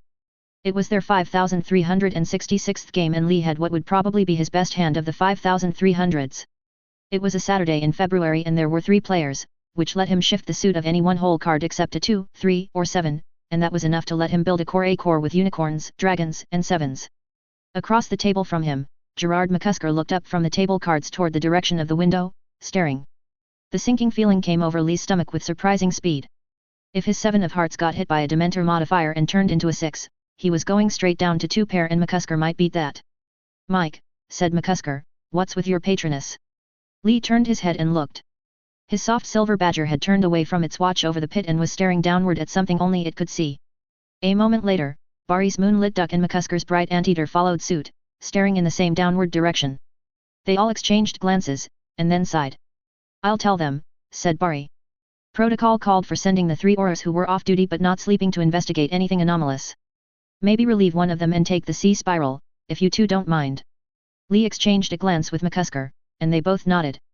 It wasn't too hard to break into Azkaban, if you were wealthy enough to hire a powerful wizard, and well-intentioned enough to recruit someone who could cast the patroness charm. People with friends in Azkaban would do that, break in just to give someone a half-day's worth of patroness time, a chance at some real dreams instead of nightmares. Leave them a supply of chocolate to conceal in their cell, to increase the chance they lived through their sentence. And the Aurors on guard, well, even if you got caught, you could probably convince the Aurors to overlook it, in exchange for the right bribe.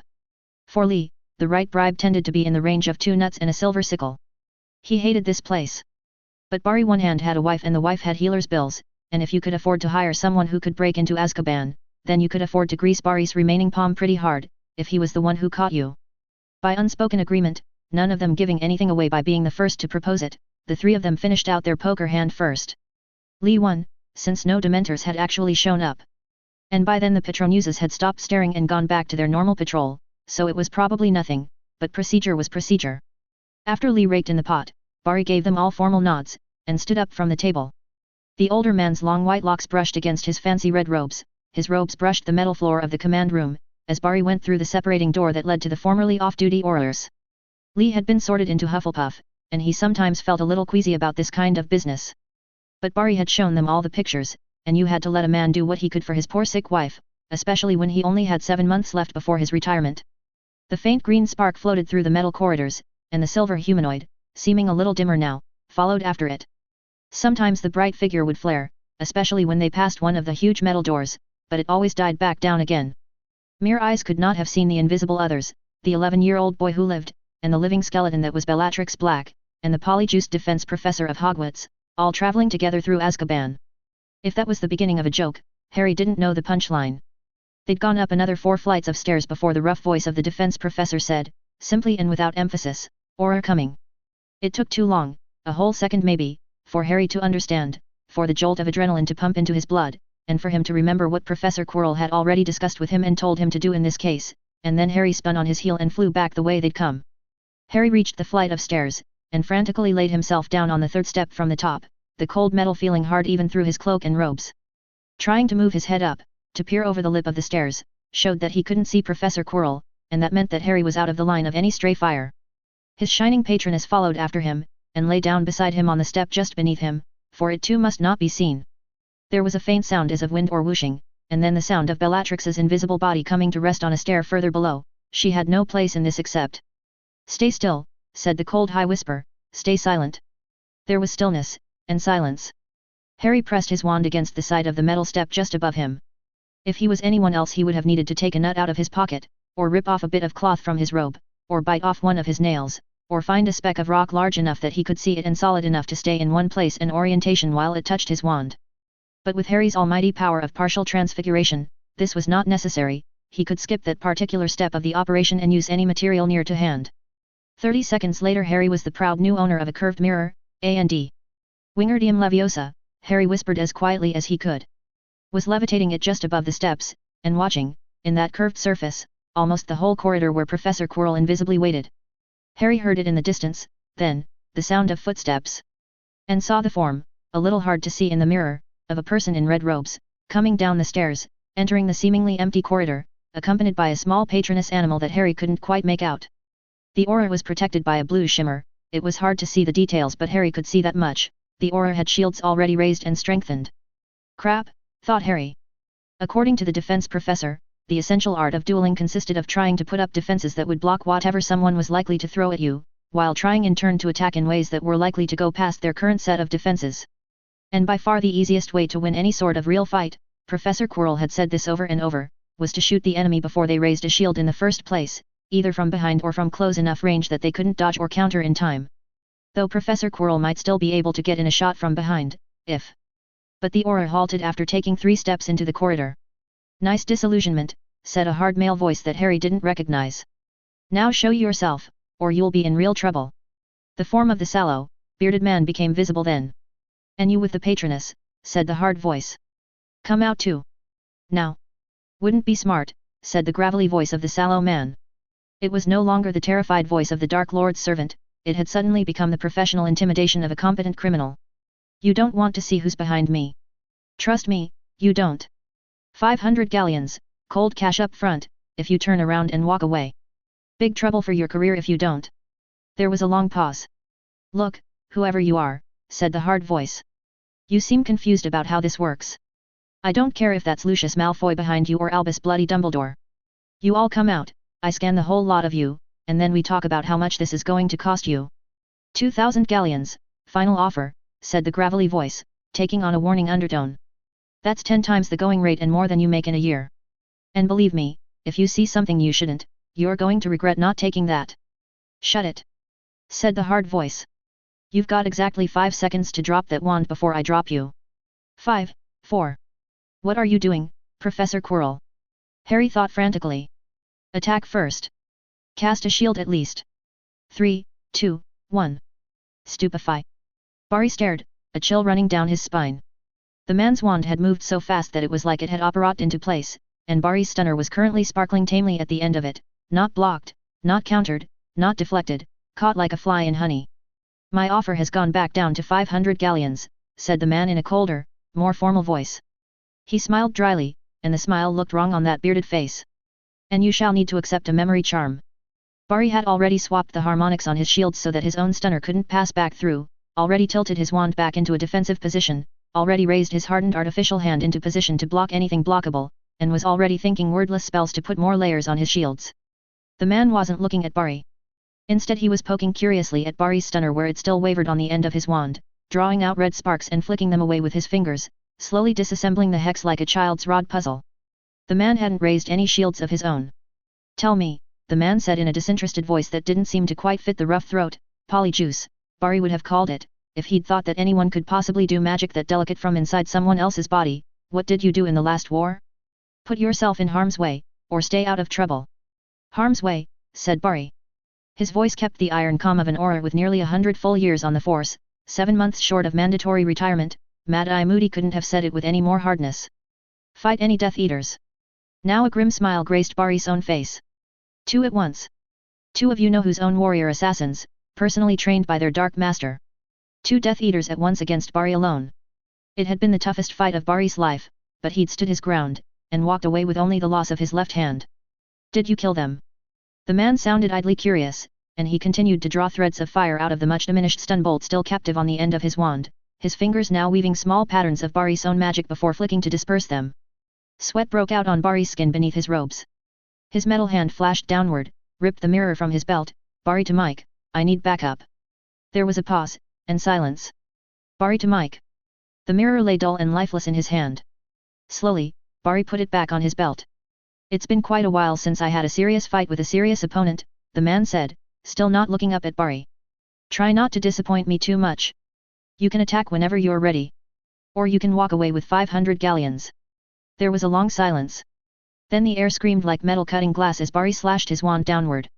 Harry could hardly see it, could hardly make out anything amid the lights and flashes. His mirror's curve was perfect. They'd practiced that tactic before in the Chaos Legion, but the scene was still too small, and Harry had the feeling he wouldn't be able to understand even if he was watching from a meter away. It was all happening too fast, red blasts deflecting from blue shields, green bars of light clashing together, shadowy forms appearing and vanishing. He couldn't even tell who was casting what, except that the aura was shouting incantation after incantation and frantically dodging while Professor Quirrell's polyjuiced form stood in one place and flicked his wand, mostly silently, but now and then pronouncing words in unrecognizable languages that would white out the whole mirror and show half the aura's shielding torn away as he staggered back. Harry had seen exhibition duels between the strongest 7th-year students, and this was so far above it that Harry's mind felt numbed, looking at how far he had left to go. There wasn't a single 7th-year student who could have lasted half a minute against the aura. All 3 7th-year armies put together might not be able to scratch the defense professor. The aura had fallen to the ground, one knee and one hand supporting himself as the other hand gestured frantically and his mouth shouted desperate words. The few incantations that Harry recognized were all shield spells, as a flock of shadows spun around the aura like a whirlwind of razors.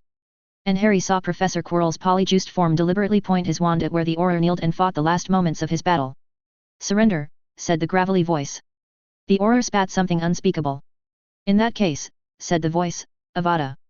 Time seemed to move very slowly, like there was time to hear the individual syllables K and D, and Vri, time to watch the aura starting to throw himself desperately aside, and even though it was all happening so slowly, somehow there wasn't time to do anything, no time for Harry to open his lips and scream no, no time to move, maybe even not any time to think.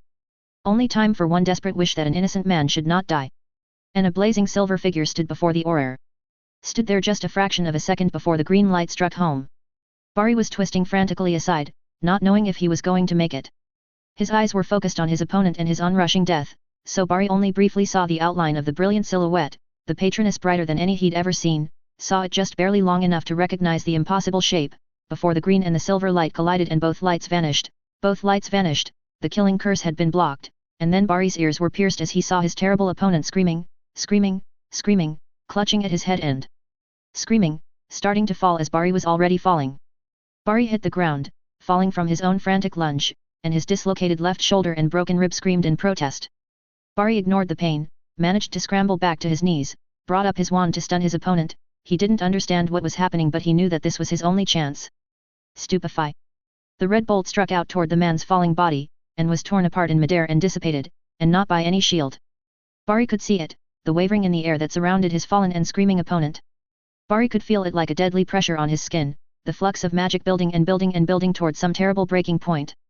His instincts screamed at him to run before the explosion came. This was no charm, no curse, this was wizardry run wild, but before Bari could even finish getting to his feet, the man threw his wand away from himself. He threw away his wand, and a second later, his form blurred and vanished entirely. A green snake lay motionless on the ground, unmoving even before Bari's next stunner spell, fired in sheer reflex, hit it without resistance. As the dreadful flux and pressure began to dissipate, as the wild wizardry died back down, Bari's dazed mind noticed that the scream was continuing. Only it sounded different, like the scream of a young boy, coming from the stairs leading down to the next lower level. That scream choked off too, and then there was silence except for Bari's frantic panting. His thoughts were slow, confused, disarrayed. His opponent had been insanely powerful, that hadn't been a duel, it had been like his first year as a trainee or trying to fight Madame Tarma. The Death Eaters hadn't been a tenth that good, Mad Eye Moody wasn't that good, and who, what, how in the name of Merlin's balls had anyone blocked a killing curse? Bari managed to summon the energy to press his wand against his rib, mutter the healing spell, and then press it again to his shoulder. It took more out of him than it should have, took far too much out of him, his magic was within a bare breath of utter exhaustion, he didn't have anything left for his minor cuts and bruises or even to reinforce the scraps left of his shielding. It was all he could do not to let his patroness go out. Bari breathed deeply, heavily, steadied his breath as much as he could before he spoke. You, Bari said. Whoever you are. Come out. There was silence, and it occurred to Bari that whoever it was might be unconscious. He didn't understand what had just happened, but he'd heard the scream. Well, there was one way to test that. Come out, said Bari, making his voice harder, or I start using area effect curses. He probably couldn't have managed one if he'd tried. Wait, said a boy's voice, a young boy's voice, high and thin and wavering, like someone was holding back exhaustion or tears. The voice now seemed to be coming from closer to hand. Please wait. I'm coming out. Drop the invisibility, growled Bari. He was too tired to bother with anti-disillusionment charms. A moment later, a young boy's face emerged from within an unfolding invisibility cloak, and Bari saw the black hair, the green eyes, the glasses, and the angry red lightning bolt scar. If he'd had 20 fewer years of experience under his belt he might have blinked. Instead he just spat something that he probably shouldn't ought to say in front of the boy who lived. He, the boy's wavering voice said, his young face looked frightened and exhausted and tears were still trickling down his cheeks. He kidnapped me, to make me cast my patroness, he said he'd kill me if I didn't, only I couldn't let him just kill you. Bari's mind was still dazed, but things were slowly starting to click into place. Harry Potter, the only wizard ever to survive a killing curse. Bari might have been able to dodge the Green Death, he'd certainly been trying, but if the matter came up before the Wisengamot, they'd rule it was a life debt to a noble house. I see, Bari said in a much gentler growl. He started to walk toward the boy. Son, I'm sorry for what you've been through, but I need you to drop the cloak and drop your wand. The rest of Harry Potter emerged from invisibility, showing the sweat-soaked blue-trimmed Hogwarts robes, and his right hand clutching an 11-inch holly wand so hard his knuckles were white. Your wand, Bari repeated. Sorry, whispered the 11-year-old boy, here, and he held out the wand toward Bari. Bari barely stopped himself from snarling at the traumatized boy who'd just saved his life. Instead he overrode the impulse with a sigh, and just stretched out a hand to take the wand. Look, son, you're really not supposed to point a wand at it. The wand's end twisted lightly beneath Bari's hand just as the boy whispered, Somnium. Harry stared at the Auror's crumpled body, there was no sense of triumph, just a crushing sense of despair. Even then it might not have been too late. Harry turned to look at where the green snake lay motionless. Teacher.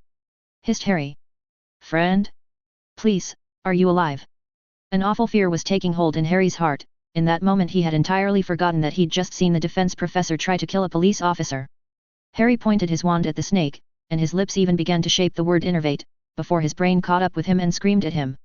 He didn't dare use magic on Professor Quirrell.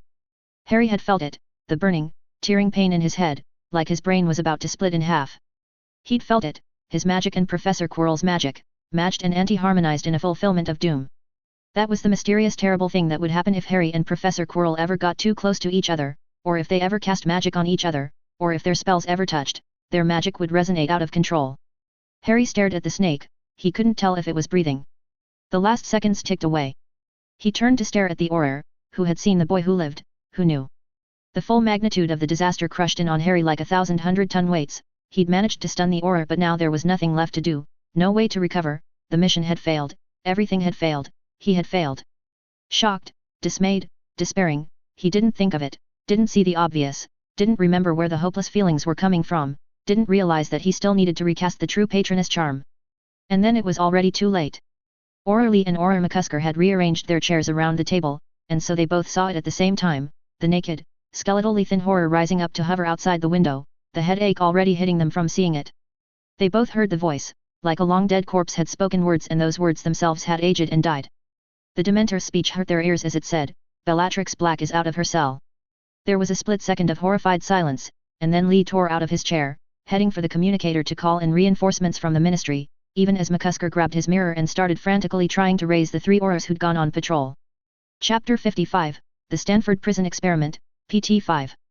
In a scarred and ruined corridor, lit by dim gas lights, a boy slowly crept forward, one hand stretched out, toward the unmoving snake that was the body of his teacher. Harry was only a meter away from the snake's body when he first felt it, tickling at the edge of his perception. Ever so weakly, a sense of doom. Professor Quirrell was alive, then. The thought engendered no feeling of joy, only a sort of empty despair. Harry would still be caught soon, and no matter how he tried to explain, it still wouldn't look good. No one would trust him again, they would think he was the next Dark Lord, they wouldn't help him when it came time to fight Lord Voldemort, Hermione would give up on him, probably even Dumbledore would look for another hero. Maybe they'd just send him home to his parents. He had failed. Harry looked at the crumpled body of the police officer he'd stunned, the already drying blood from the minor cuts and slashes, the burned places on the intricately embroidered red robes. He'd been stupid. He shouldn't have stunned the police officer, should have just stayed with his original story about being kidnapped by Professor Quirrell. It might not be too late, whispered a voice inside him. You might still be able to fix your mistake. The Auror saw you, he remembers that you stunned him, but if he were dead, if Professor Quirrell were dead, if Bellatrix were dead, there would be no one to contradict your story. Slowly, Harry's hand started to rise, pointing his wand at the police officer and Harry's hand halted. He had a distant sense he was behaving uncharacteristically of himself, somehow. Like there was something he'd forgotten, something important, but he was having trouble remembering what it was, exactly. Oh. That was right. He was someone who believed in the value of human life. A sense of puzzlement accompanied the thought, he couldn't quite remember why other people's lives had seemed valuable. All right, said the logical part of him, why has my mind changed between then and now? Because he was in Azkaban. And he'd forgotten to recast the Patronus charm. Doing anything at all, somehow, seemed like a tremendous effort, like the thought of action itself was a weight too heavy to lift, but it did seem like a good idea to recast the Patronus charm, for he was still able to be afraid of Dementors. And though he couldn't remember what it was like to be happy, he knew that this wasn't it. Harry's hand rose to hold his wand level before him, his fingers took the starting positions. And then Harry paused. He couldn't quite remember what he'd used as his happy thought. That was odd, it had been something very important, he really ought to be able to remember it, something to do with death. But that wasn't happy. His body was shivering, Azkaban hadn't seemed so cold before, and it seemed to be getting colder even as he thought.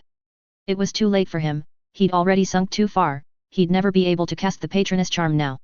That may be the dementation talking rather than an accurate estimate, observed the logical part of himself, habits that had been encoded into sheer reflex, requiring no energy to activate.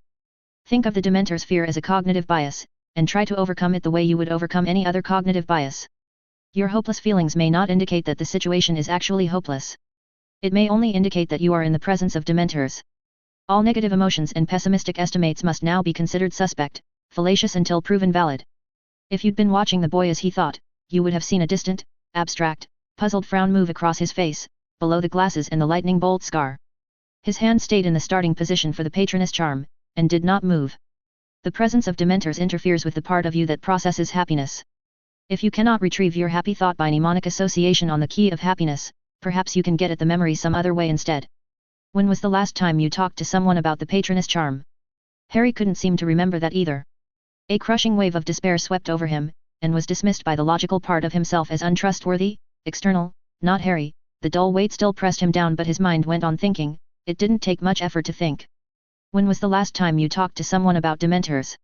Professor Quirrell had said that he was already able to feel the presence of Dementors, and Harry had said to Professor Quirrell, he'd told Professor Quirrell to hold to the memory of the stars, of falling bodilessly through space, like an occlumency barrier across his entire mind. His second defense class of the year, on Friday, that was when Professor Quirrell had shown him the stars, and again on Christmas. It didn't take much effort to remember them, the searing points of white against perfect blackness. Harry remembered the great cloudy wash of the Milky Way. Harry remembered the peace. Some of the coldness at the fringes of his limbs seemed to retreat. There were words he had spoken out loud on the day he'd first cast the Patronus charm. His mind could remember the sounds and the speech even as the feelings seemed distant. I thought of my absolute rejection of death as the natural order. You cast the true Patronus charm by thinking about the value of human life. But there are other lives that are still alive to be fought for. Your life, and my life, and Hermione Granger's life, all the lives of Earth, and all the lives beyond, to be defended and protected. Then the idea of killing everyone, that hadn't been his true self, that had been the dementation talking. Despair was the Dementor's influence. Where there's life, there's hope. The Auror is still alive. Professor Quirrell is still alive. Bellatrix is still alive. I'm still alive. No one's actually died yet. Harry could picture the Earth, now, in the midst of the starfield, the blue-white orb. And I won't let them. Expecto Patronum. The words came out a little halting, and when the human shape burst back into existence it was dim at first, moonlight instead of sunlight, white instead of silver. But it strengthened, slowly, as Harry breathed in deliberate rhythm, recovering. Letting the light drive back the darkness from his mind. Remembering the things that he had almost forgotten, and channeling them back into the patroness charm.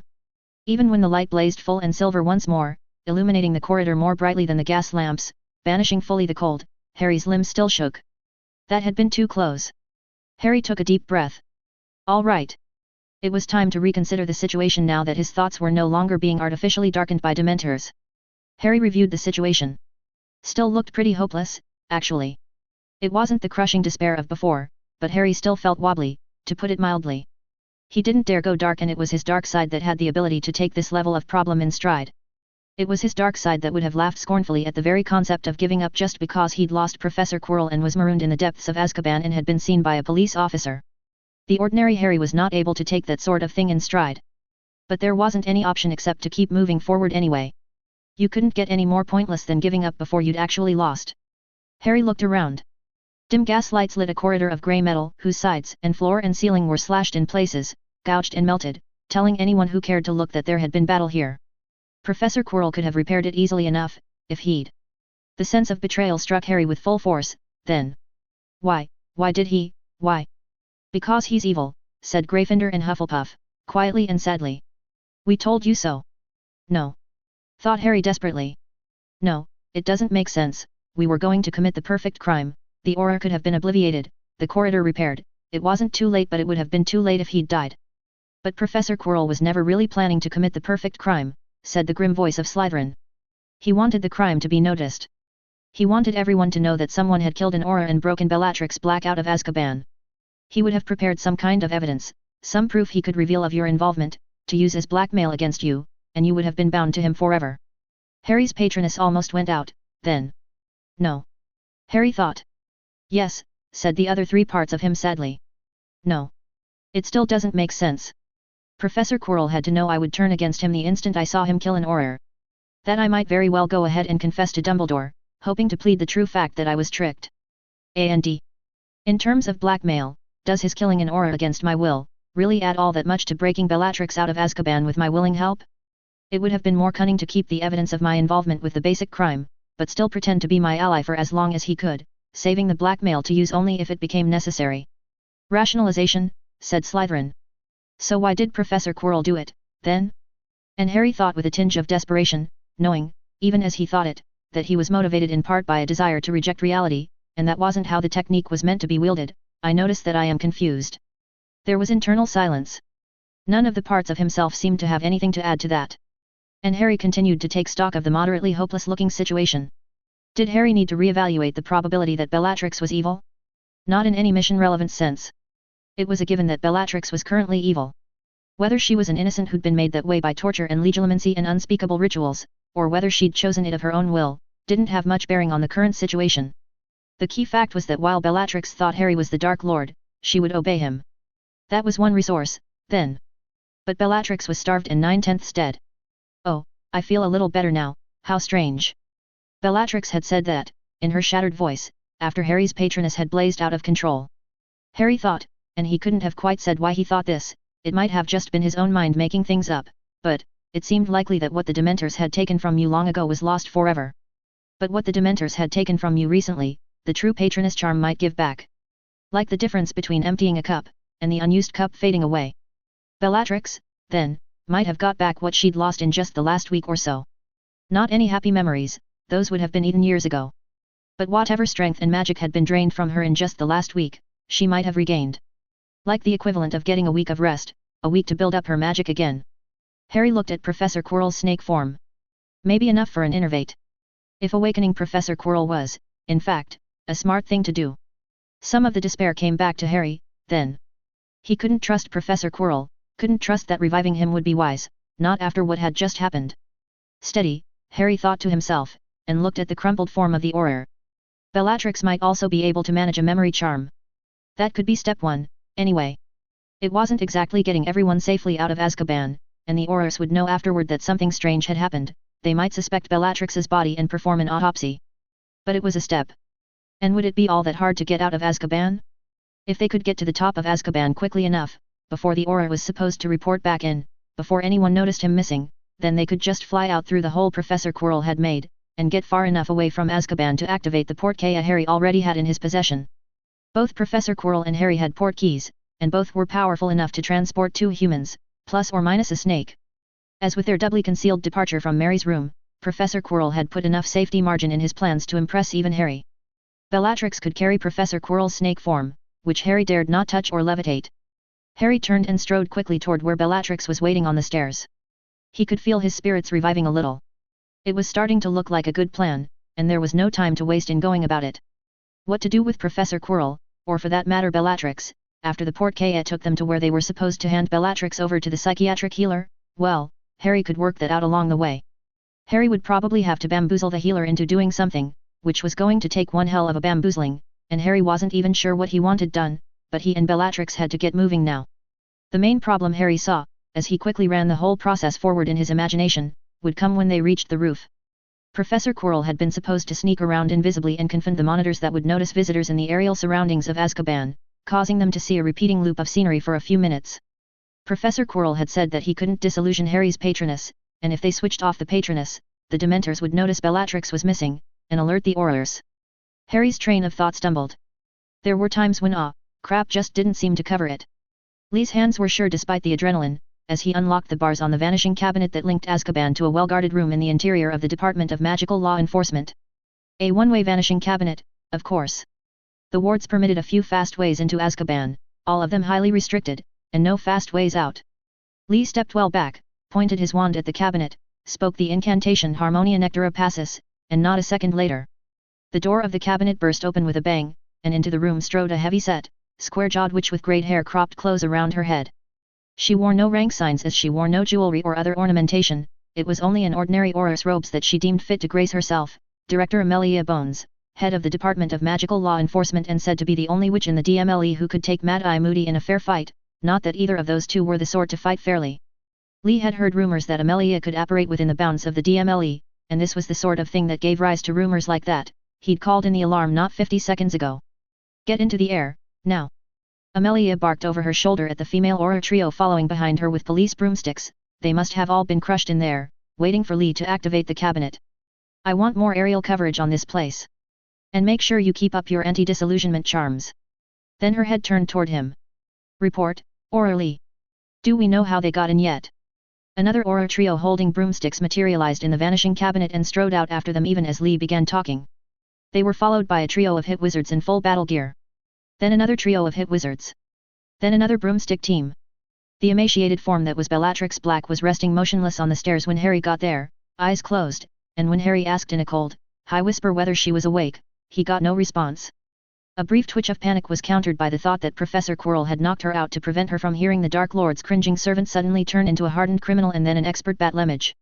Which was good, because she wouldn't have heard Harry's voice saying expecto patronum. Harry drew back the hood of the cloak, pointed his wand at Bellatrix, and whispered as gently as he could, innervate. From the way Bellatrix's body jerked a little, Harry didn't think he'd managed to get it quite gentle enough. The sunken dark eyes opened. Bella dear, Harry said in his cold, high voice, I am afraid we've run into a bit of a problem. Have you recovered enough to do small magics? There was a pause, and then Bellatrix's pale head nodded. Very good, Harry said dryly. I won't ask you to walk unaided, Bella dear, but I am afraid you must walk. He pointed his wand at her. Wingardium Leviosa. Harry kept the flow of force down to something he could sustain for a while, and it was still probably lifting 2/3 of her current body weight. She was thin. Slowly, as though for the first time in years, Bellatrix Black pushed herself to her feet. Amelia strode into the duty room, Auror Lee and his silver badger following behind her. She'd spun her time turner the moment she'd heard the alarm, and then spent a tense hour preparing her forces for entry. You couldn't loop time within Azkaban itself, Azkaban's future couldn't interact with its past, so she hadn't been able to arrive before the DMLE had gotten the message, but she should have arrived in time. Her eyes went straight to the corpse, uncloaked and looking very dead, floating beyond the viewing window. Where is Bellatrix Black? Amelia demanded, showing no fear before the creature of fear. Even her own blood froze for an instant, as the corpse parted its lips, and gurgled, do not know. Harry watched, now fully invisible once more, as Bellatrix slowly leaned down, took Professor Quirrell's wand, which Harry dared not touch, and slowly straightened again. Then Bellatrix pointed the wand at the snake, and said, her voice precise though it was still a whisper, "Innervate." The snake did not stir. "Shall I try again, my lord?" she whispered. "No," Harry said. He swallowed the sick feeling.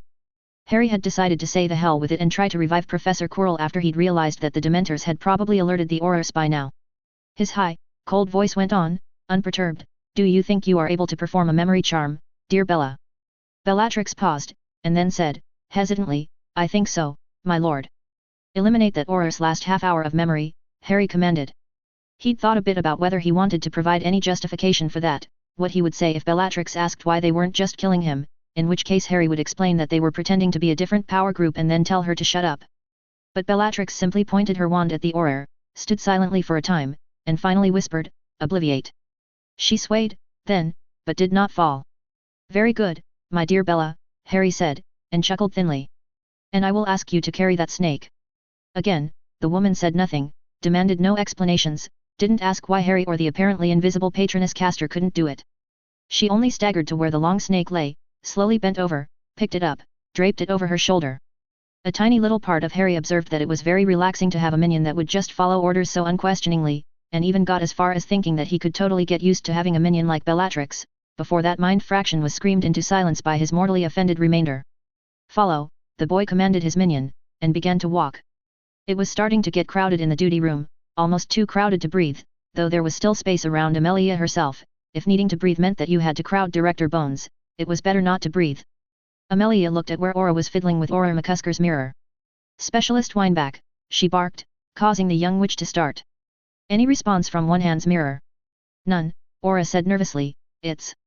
I mean it has to be jammed, not dead, carefully jammed because it didn't set off the alarms, but the line is so blank the mirror might as well be broken."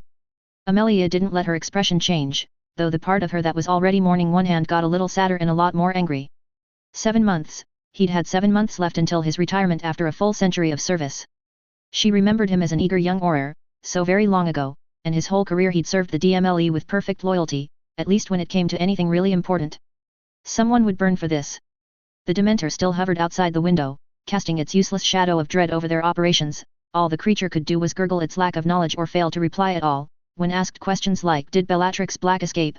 and "Why can't you find her?" and "How is she being hidden?" Amelia was starting to worry that the criminals were already gone, when "We found a hole in the roof over C Spiral." Someone shouted from the doorway. "Still open, ward circumvention still active." Amelia's lips peeled back in a smile like a wolf opening its jaws to eat. Bellatrix Black was still in Azkaban. And in Azkaban, Bellatrix Black would remain forever. She took a stride toward the window, ignoring the Dementor now, and looked up at the sky above, to check with her own eyes the patrolling broomsticks. She couldn't see the whole sky from here, but she saw 10 brooms go past on a patrol pattern, and that already ought to be enough to catch anyone, though she fully meant to put every broom she could in the air. Her Aurors were equipped with the fastest racing broom currently on the market, the Nimbus 2000, no unsuccessful chases for her people. Amelia turned back from the window, and frowned. The room was getting ridiculously crowded, and 2/3 of these people didn't need to be here, they just wanted to be close to the center of the action. If there was one thing Amelia couldn't tolerate, it was people who did what they wanted instead of what was needed. "All right, you lot," Amelia bellowed at them. "Stop hanging around here and start securing the top level of each spiral." "That's right," she said to the looks of surprise, "all 3. They could tunnel through a floor or a ceiling to go between them, in case you hadn't worked that out. We're going down level by level until we catch them. I'll take C Spiral, Scrimgeour, you're on B." She paused, then, remembering that Mad Eye had retired last year, who could she? "Shacklebolt, you're on the A Spiral, take with the strongest other fighters. Check every set of cells you pass, look under blankets, do the full set of detection charms in every corridor. Nobody leaves Azkaban until the criminals are caught, nobody." And people looked at Amelia in surprise as her voice trailed off. The criminals had invented some way to prevent the Dementors from finding Bellatrix Black. That ought to have been impossible. It chilled her blood, contemplating that. It was like. Amelia took a deep breath, and spoke once more, in a voice of steel command. "And when you catch them, make bloody sure they're the real criminals and not our own people forced to take polyjuice. Anyone behaves oddly, check them for the Imperious Curse. Keep each other in sight at all times." Don't assume an aura uniform is friendly if you don't recognize the face. She turned to the communications specialist. Tell the broomsticks. If one of the brooms peels off for no reason, half of them are to hunt it down while the rest keep patrolling. And change the harmonics on everything changeable, they may have stolen our keys. Then back to the rest of the room. No aura is above suspicion unless they have no family left to threaten. She saw it, the cold looks that came over the older faces, saw some of the younger auras flinch, and knew that they understood. But she said it out loud, just to be sure. We're fighting the old wizarding war today, everyone. Just because you know who is dead doesn't mean the Death Eaters have forgotten his tricks. Now go. Harry walked in silence through the gaslit grey corridor, invisible beside Bellatrix and the silver shape following them, trying to think of a better plan. At first, when he'd realized that the auras probably knew already, and that moreover, Professor Quirrell wasn't waking up. His thoughts had frozen up there, for a second. And then stayed frozen, even as he'd gotten himself and Bellatrix heading downward, to buy as much time as possible. The auras, Harry figured, would start at the top and move down level by level. The auras could afford to move slowly and securely, they knew their prey had no way out. Harry hadn't been able to think of any way out. Until Harry had said to himself, well, if it was just a war game, what would General Chaos do? From which an answer had followed instantly. And then Harry had thought, but if it's that easy, why hasn't anyone broken out of Azkaban before? And after he'd realized the possible problem, fine, what would General Chaos do about that? Whereupon General Chaos had come up with an amendment to his first plan. It was the most insanely Gryffindor thing Harry had ever. So now he was trying to think of a better plan, and not having much luck. Picky, said Gryffindor. Who was complaining about not having any plan 1 minute earlier? You should be glad we came up with anything at all, Mr. Now Weary Doomed. My lord, Bellatrix whispered haltingly, as she navigated the next flight of stairs downward, am I going back to my cell, my lord? Harry's brain was distracted, so it took him that long to process the words, and then another moment to process the horror, while Bellatrix continued speaking. I would, please, my lord, I would very much rather die, her voice said. And then, in a smaller voice, a whisper that was barely there, but I will go back if you ask it of me, my lord. We are not going back to your cell, hissed Harry's voice, on automatic. Nothing of what he felt was allowed to reach his face. Said Hufflepuff. Did you seriously just think, you ought to work for me, I would appreciate you. A stone would respond to that kind of loyalty, Harry thought. Even if I'm only getting it by mistake, I can't help but. She's the Dark Lord's loyal killer and torturer, and the supposed reason she's loyal is because an innocent girl was broken into pieces and used as raw material to make her, said Hufflepuff. Did you forget? If someone shows me that much loyalty, even by mistake, there's a part of me that can't help but feel something. The Dark Lord must have been, evil doesn't seem like a strong enough word, he must have been empty, to not appreciate her loyalty, artificial or not. The better parts of Harry didn't have much to say to that. And that was when Harry heard it. It was faint, and it grew louder with every step they took forward. A woman's voice, distant, indistinct. His ears, automatically, strained to make out the words. Please don't. Didn't mean. Don't die. Then his brain knew who he was hearing, and in almost the same moment, figured out what he was hearing. Because Professor Quirrell wasn't there to keep the silence anymore, and Azkaban was not, in fact, silent. Faint the woman's voice, repeating. No, I didn't mean it, please don't die. No, I didn't mean it, please don't die. It got louder with every step Harry took, he could hear the emotion in the words now, the horror, the remorse, the desperation of. No, I didn't mean it, please don't die. The woman's worst memory, rehearsing over and over again. No, I didn't mean it, please don't die. The murder that had sent her to Azkaban. No, I didn't mean it, please don't die. Where she was sentenced by the Dementors to watch whoever she'd killed die and die and die in an infinite repeating loop. Though she must have been put in Azkaban recently, from the amount of life left in her voice. The thought came to Harry, then, that Professor Quirrell had passed those doors, heard those sounds, and given not the slightest sign of disturbance, and Harry would have called it a positive proof of evil, if Harry's own lips hadn't remained silent in the presence of Bellatrix, his breathing regular, while something inside him screamed and screamed and screamed. The patroness brightened, not out of control, but it brightened, with every step Harry took forward. It brightened further as Harry and Bellatrix descended the stairs. She stumbled and Harry offered her his left arm thrust outside the cloak, braving the sense of doom from being that close to the snake draped around her neck. There was a surprised look on her face, but she accepted it, and said nothing. It helped Harry, being able to help Bellatrix, but it wasn't enough. Not when he saw the huge metal door in the center of that level's corridor. Not when they came closer, and the woman's voice fell silent, because there was a patroness near her now, and she wasn't reliving her worst memory anymore. Good, said a voice inside him. That was step 1. Harry's steps carried him inevitably forward toward the metal door. And now unlock the door. Harry kept walking. What do you think you're doing? Go back and get her out of there. Kept walking. Save her. What are you doing? She's hurting, you have to save her. The portkey Harry was carrying could transport 2 humans, only 2, plus or minus a snake. If they'd had Professor Quirrell's portkey too, but they didn't, Professor Quirrell's human form was carrying that, there was no way to get it. Harry could only save 1 person today, and there was only 1 person on the lowest level of Azkaban, in the most desperate need. Don't go. The voice came in a scream from behind the metal door. No, no, no, don't go, don't take it away, don't. There was a light in the corridor and it grew brighter. Please, sobbed the woman's voice, please, I can't remember my children's names anymore. Sit down, Bella, Harry's voice said. Somehow he kept his voice in a cold whisper. I must deal with this, the hover charm diminishing and switching off even as Bella obediently sat down, her skeletal form dark against the brightening air. I'll die, thought Harry. The air went on brightening. After all, it wasn't a certainty that Harry would die. It was just a probability of death, and weren't some things worth a probability of dying? The air went on brightening, the greater patroness was beginning to form around him, the brilliant human shape was becoming indistinct within the burning air, as Harry's life went to feed the fire. If I wipe out the Dementors, then even if I live, they'll know it was me, that I was the one who did this. I'll lose my support, lose the war. Yet? Said the inner voice that was urging him on. After you destroy all the Dementors in Azkaban? I'd think that'd tend to prove your credentials as a Light Lord, actually, so save her, you have to save her.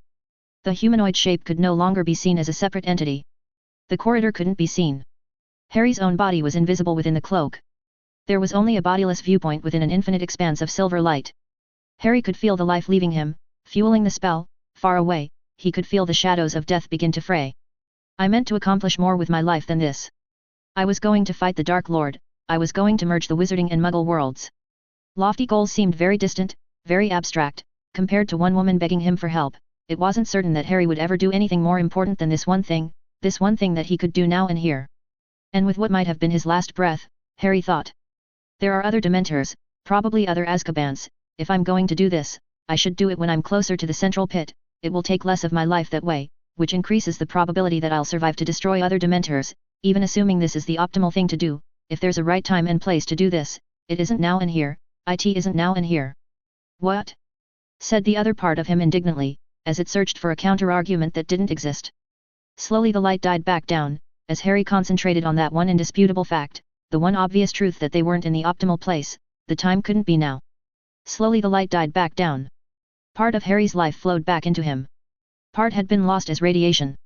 But Harry had enough left to stay on his feet, and keep the silver human shape bright, and when his wand arm raised and his voice whispered Wingardium Leviosa, the magic flowed obediently out of him and helped Bellatrix to her feet. For it wasn't his magic he had expended, it had never been his magic that fueled the patroness charm. I swear, Harry thought, breathing as regularly as he could in Bellatrix's presence, while tears streamed down his invisible cheeks, I swear upon my life and my magic and my art as a rationalist, I swear by everything I hold sacred and all my happy memories, I give my oath that someday I will end this place, please, please may I be forgiven. And the two of them walked on, as a murderess's voice screamed and begged someone to come back and save her. There should have been more time, there should have been a ceremony, for Harry's sacrifice of that piece of himself, but Bellatrix was beside him and so Harry just had to keep on walking without a pause, saying nothing, breathing evenly. So Harry walked on, leaving a piece of himself behind. It would dwell in this place and time forever, he knew. Even after Harry came back someday with a company of other true patroness casters and they destroyed all the Dementors here. Even if he melted the triangular building and burned the island low enough that the sea would wash over it, leaving no trace that such a place as this had ever once existed. Even then he wouldn't get it back. The flock of luminous creatures stopped staring downward, and began patrolling the metal corridor as if nothing had happened. Just like last time. Director Bones snapped in the direction of Aurora Lee, and the young Aurora replied, "Yes, ma'am." The director fired off another query to see if the Dementors could now find their target, and looked unsurprised to hear a negative reply a few seconds later. Emmeline Vance was feeling torn between her loyalties. Emmeline wasn't a member of the Order of the Phoenix anymore, they had disbanded after the end of the last war.